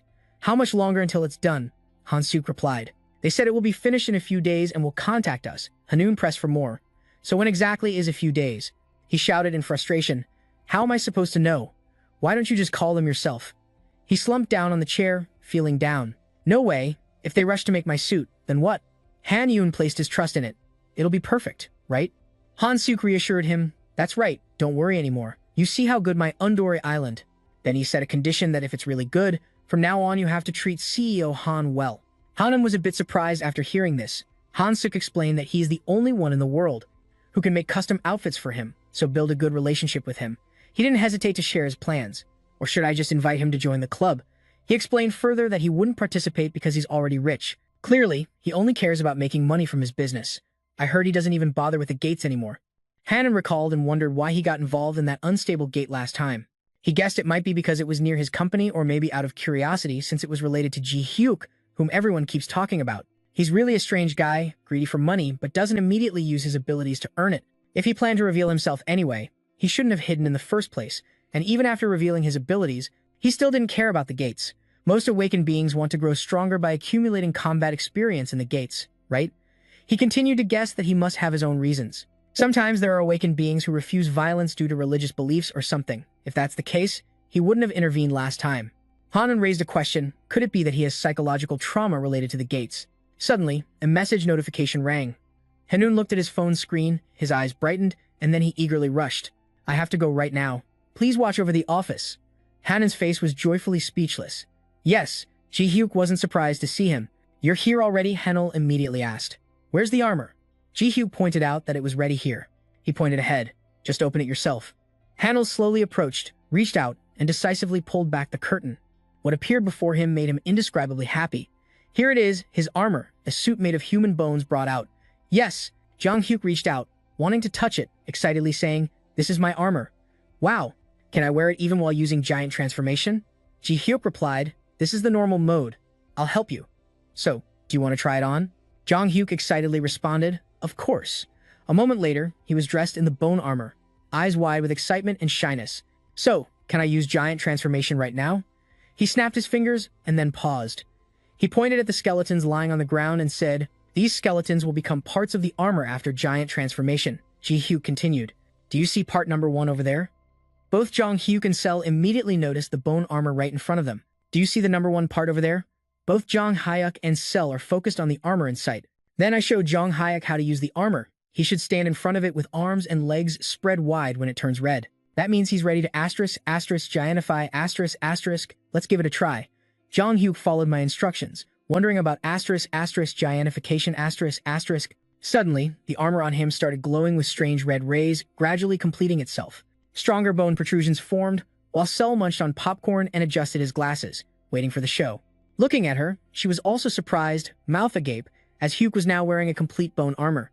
It looked sturdy and safe, but the most remarkable part was that Hyuk had grown so tall, he seemed gigantic. He looked down at himself in disbelief and exclaimed, This is my armor. Hyuk seemed tiny in Jong-hyuk's eyes. He stood below, looking up happily, saying that thanks to the good materials he brought back, it would be very durable. Do you like it? How could I not? Jong-hyuk was so happy he almost cried, exclaiming, I love it. It's even cooler and more perfect than I imagined. Now I can be a father my daughter won't be embarrassed by. Then he calmed down and asked more carefully, How do I deactivate it? Ji-hyuk replied, Just return to the original position. When the green light turns on, just say deactivate. And after following Ji-hyuk's instructions, Jong-hyuk returned to his original size. He wondered and asked, So I don't have to take off the armor or change clothes after I stop using the ability? Then he turned to Ji-hyuk, chirping with gratitude. You've helped me fulfill a lifelong dream. Thank you so much. Ji-hyuk waved his hand, saying, It's nothing. Actually, its performance might be a bit low compared to the price. Hyuk placed his hand on his chest, full of happiness. I told you, just being able to wear it makes me satisfied. Now I'm completely content. He asked further, Do we need to settle the remaining payment? How much do I need to pay? Ji-hyuk replied gently, Just give me 3 billion. The materials are a bit expensive. I find that amount lower than I expected. Jong-hyuk asked worriedly, 3 billion? Are you really okay with that? Ji-hyuk looked unconcerned and made a request, but I have one thing to ask. Please invest in the serum. He hesitated a bit, suggesting, Could you lend me some money? Jong-hyuk looked a bit confused upon hearing this. You want me to lend you money? Why? Ji Hyuk also presented the benefits if Jong Hyuk helped him. If he invested in the serum, I will ensure lifetime maintenance and upgrades for you. What do you think? Sounds good, right? Jong Hyuk stroked his chin, pondering, then said, lifetime maintenance and upgrades? How much do you need? Ji Hyuk didn't hesitate and answered straightforwardly. As much as possible, of course, I will repay as soon as I can. You might not know, but the monthly revenue from the serum has already surpassed hundreds of billions. After some persuasion, Jong Hyuk agreed to the deal with Ji Hyuk, saying, sounds fair. I'll lend you 20 billion from my personal fund. Even if I save money, I can't buy armor like this. That amount is too much, making Ji Hyuk a bit surprised. You're willing to lend such a large sum? Both of them shook hands to seal the deal. Jong Hyuk confidently said, I'll transfer the money as soon as I get back. I look forward to working with you. Ji Hyuk happily replied, me too. The scene shifts to a later time. The blonde guy Ang Tu Tae-ra spoke affectionately, and Jong Hyuk was also there, excitedly recounting the earlier events. So I giantified while wearing the armor, right? Just like in the movies, the pieces of bone started attaching to the armor. In response to him was the confused expression of the blonde guy. What is he talking about? It seems like an unstable portal just opened up. He was petting his dog while replying that it was just a D-rank portal and the emergency response team was already on site, so there shouldn't be any major issues. Jong Hyuk, feeling uneasy, asked, an unstable portal? How so? The citizens might worry about this. He raised a finger and said responsibly, I'll go check it out. Right after saying that, he took off running. The blonde guy shouted in confusion, usually so lazy, yet now he personally shows up because of a D-rank portal? Suddenly, a red snake appeared on the ground, writhing on the cracked earth. All I could see was Hugh holding up two other snakes, looking cheerful and surprised. This image of him was being broadcasted on TV, with a news anchor solemnly reporting about Kim Han-ul. The president of the Hunter Association, Hanan, appeared before the unstable portal with a completely different appearance. He appeared in a unique skeletal armor. Expert Kim Jong-hun thought, what the hell? As a certain expert responded, looking at this skeletal armor, it must be the product of Han Ji Hyuk from the serum. Ji Hyuk was also watching the news. He exclaimed, that was fast. He happily stated that as long as both sides were satisfied, it was good. Kim Han-ul was happy to have good armor, and he was glad to make money. His eyes suddenly froze, and most importantly, he looked at Sel, who was playing with a tiny skeleton, thinking he could gather 10 combat data. So it's even better. Thanks to that, the macro creation time will be significantly reduced. While playing around happily, Seo raised her gaze at him curiously. Then the skeleton raised its hand, signaling to stop. Seo Jin thought that just a few battles would be enough to gather the 10 necessary data. Why do you keep poking the tiny skeleton's head to tease it? Ji Hyuk was still lost in his plans. Once I gather the 10 data and create the macros, I can apply them to the skeleton army. He glanced at Seo Jin and the tiny skeleton playfully interacting. He spoke up, asking her what she was doing. Seeing her being mischievous, he gave her a poke, making her head swell up. Then he told her to stay still as she was interrupting the gathering of the 10 data. Ji Hyuk looked at his phone and saw his notification that the payment had been transferred. Should I start working to develop further? I switched scenes to Rocco's office. He was discussing work, saying he never expected to be short on inventory like this. No company has a higher profit margin than Saron, but Saron's factory is running at full capacity, so we're no longer receiving orders. A black man walked in. It seemed to be his secretary, who upon entering, shouted, the CEO of Saron is opening a large-scale factory. Rocco turned around and asked what you said. The secretary immediately recounted everything. They plan to keep the current factory as island and transfer the new factory through a separate contract. I heard Saron is looking for new contracts, so we should. Rocco slammed his hand on the table, urgently ordering to sign the contract with them right away. Then he said loudly, the contract to produce the remaining production capacity minus the inventory guaranteed from other factories. We need to push our goods out before that factory reaches maximum capacity. Doc before anyone else reviewed the documents and reported as soon as we mentioned looking for contracts with the new factory. The orders started pouring in. Even Rocco suggested 700,000 pairs to ensure inventory. Ji Hyuk panicked and shouted, 700,000 pairs. He calmly replied, at this rate, we'll produce most of Rocco's products. While he clasped his hands, he nonchalantly cheerfully said, finally, they've come to their senses. He was tapping on the calculator non-stop while ordering to accept all incoming contracts. But why are we only getting offers from small manufacturers? Dofbei revealed more. The attitude of the senior managers is different from that of the small manufacturers, Ji Hyuk questioned, asking why. He replied, usually, small manufacturers compete through design and marketing, but large manufacturers focus on technology. These manufacturers have developed their technology through long-term partnerships and joint research. Therefore, suddenly switching production lines is not an easy task. While Jae Hyuk stroked his chin, pondering technology, Dofbei reassured him and explained, you don't need to worry. That's a problem that will be solved over time, no matter how they cooperate technically. It won't last forever, and as Saren continues to develop, they will react. Jae-hyuk was also planning for his project. We will transfer technology, and they will cooperate with us to build such relationships. Eventually, the stocks of those manufacturers will naturally flow to Xerox. He was curious, how can you be so sure? Dafbei replied, the South Korean footwear industry has declined exactly in that way. He related it to economic models, explaining that small manufacturers who are more flexible and need money will withdraw first, while major manufacturers with large scales and technological barriers will withdraw more slowly. That's a natural cycle in the footwear industry. Now Jae-hyuk also expressed his opinion, shouldn't we develop our own technology to prepare for the future? Why? Dafbei replied, technological progress won't harm us. He glanced over at him and asked, what should we do? Just open a research lab or something, Dafbei said. CEO, have you heard about the Korean Footwear Association? Jae-hyuk naturally didn't know and replied, what's that? Dafbei explained in detail. It's an association established when the Korean footwear industry was flourishing. Currently, it's almost a defunct organization. But that's the largest and only association with around 300 footwear factories as members. Those factories in the association are elite survivors. They have overcome the cheap competition from China, so the technology they've accumulated is quite advanced, especially for specialized footwear like safety shoes. Moreover, if we collaborate with those factories and share technology, we can quickly supplement the missing technologies in the serum. Hearing this confusing mess, Jae-hyuk couldn't help but let out an O. This is Dobae, who suddenly touched his neck awkwardly and revealed, actually, I've been a long-time member of this association. I'm organizing an invitation for members from the association, because I think you might find it interesting. Jae-hyuk couldn't help but compliment him. You're pretty good.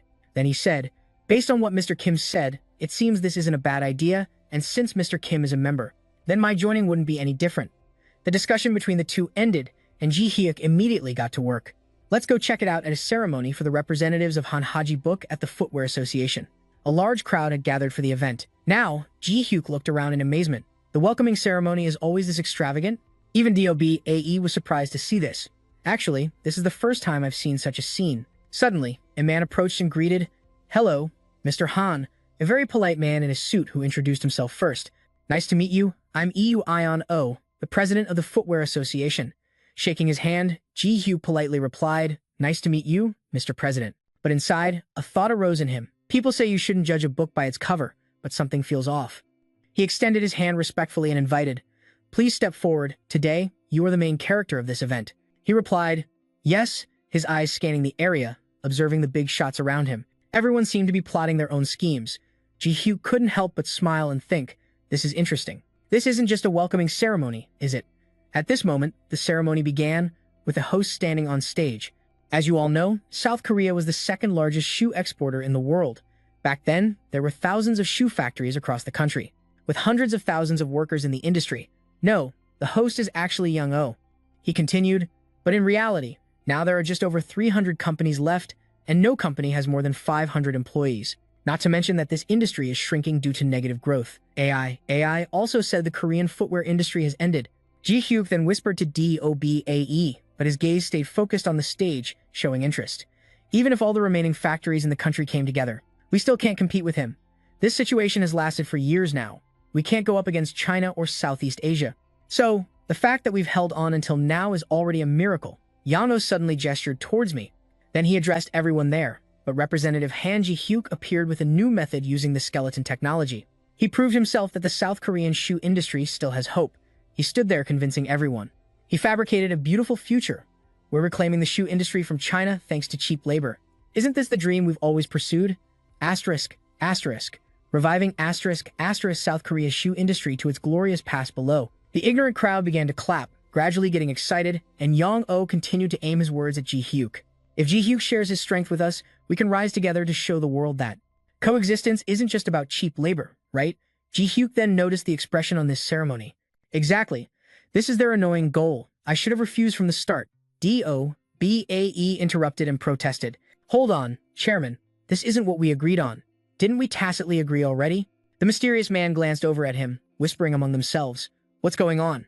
What's happening? Dobae boldly voiced his opinion. Skeleton technology is the core asset of Xerox. It's also the unique ability of Representative Han. Isn't this the same as asking someone awakened to share their power? Now Yang-Oh switched to a fake tone. Please remain calm. We're just discussing this possibility. Moreover, We're not asking for it for free. There will be reasonable compensation. DOBA. E angrily pointed at him, scolding intensely. Then sent an official request. What is this? Forcing someone into a corner. Ji-hyuk remained calm. He smiled wryly while thinking that the members were surprised by the strange discussions, while the chairman kept pressing on. There must be someone pulling the strings behind the scenes. Then he called out to Yano, Chairman, trying to engage with the most gentle attitude. There seems to be a communication issue here. In my mind, I was calculating. If they want the skeleton technology that much, then it's best to kneel and beg. Anyone who dares to mess with me will regret it. At this moment, the scene shifts back to Jae-hyuk's office, where before anyone else, standing from behind, calls out to him and awkwardly apologizes. He calmly reassures him that it's fine, and the man responds, Of course. If I had known, I wouldn't have suggested joining in the first place, he thought as he stared at Cell, not saying anything. He noticed her with her feet up on his desk, engrossed in her phone, and worriedly thought, Cell, the representative, is getting frustrated. But contrary to his thoughts, Ji-hyuk simply sat on the desk and sighed in disappointment. Before anyone else was surprised, wondering why there wasn't a head smack or any sign of surrender to lighten the tense atmosphere. Before anyone else boldly complained about the earlier ceremony, saying it didn't matter and he didn't have to listen to those unreasonable demands. Who needs that association anyway? Now Jae-hyuk crossed his legs and asked if he had mentioned having good technology and connections. Right? Before anyone else replied that it would be good if it existed, but it's fine if it doesn't. He sensed something odd about the ceremony. So he asked what before anyone else thought, especially since he didn't see anything strange. It was as if some AI was stirring them up from behind, and he agreed, replying, I think so too. Thus, he left the ceremony to contact a few acquaintances and found out that the chairman and his assistants were spreading rumors that Saren could share skeleton technology but told everyone not to mention it. Jae-hyuk was surprised that the chairman himself was stepping out. He didn't seem like the ambitious type, but remembering the sly face of that Eong before anyone else dismissed the idea. I don't think so. The association has become so hollow that the chairman is just a figurehead now. He asked further, does the AI in the association have the power to manipulate the chairman? He replied that if limited to the association, there are only 3 names he remembers from the shoe manufacturing industry map. He explained that these are the 3 largest shoe manufacturers in South Korea, headquartered in Korea. However, all their factories are located in China and Southeast Asia.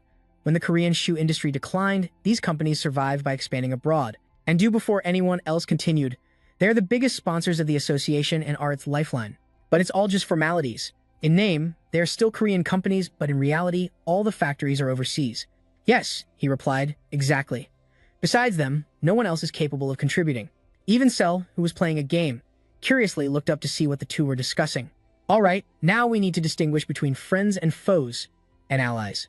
I'm very generous, but with enemies, I will be extremely strict. Those small companies are also enemies. How can I, before anyone else, scratch my head and say that those small companies are really craving skeleton technology? He continued, but they are just being manipulated by the chairman. If I were in their position, I would be excited and rush to the welcoming ceremony too. Ji-hyuk calmly replied, all right, then let them go. He then looked straight ahead, his gaze sharper and serious. Strategizing.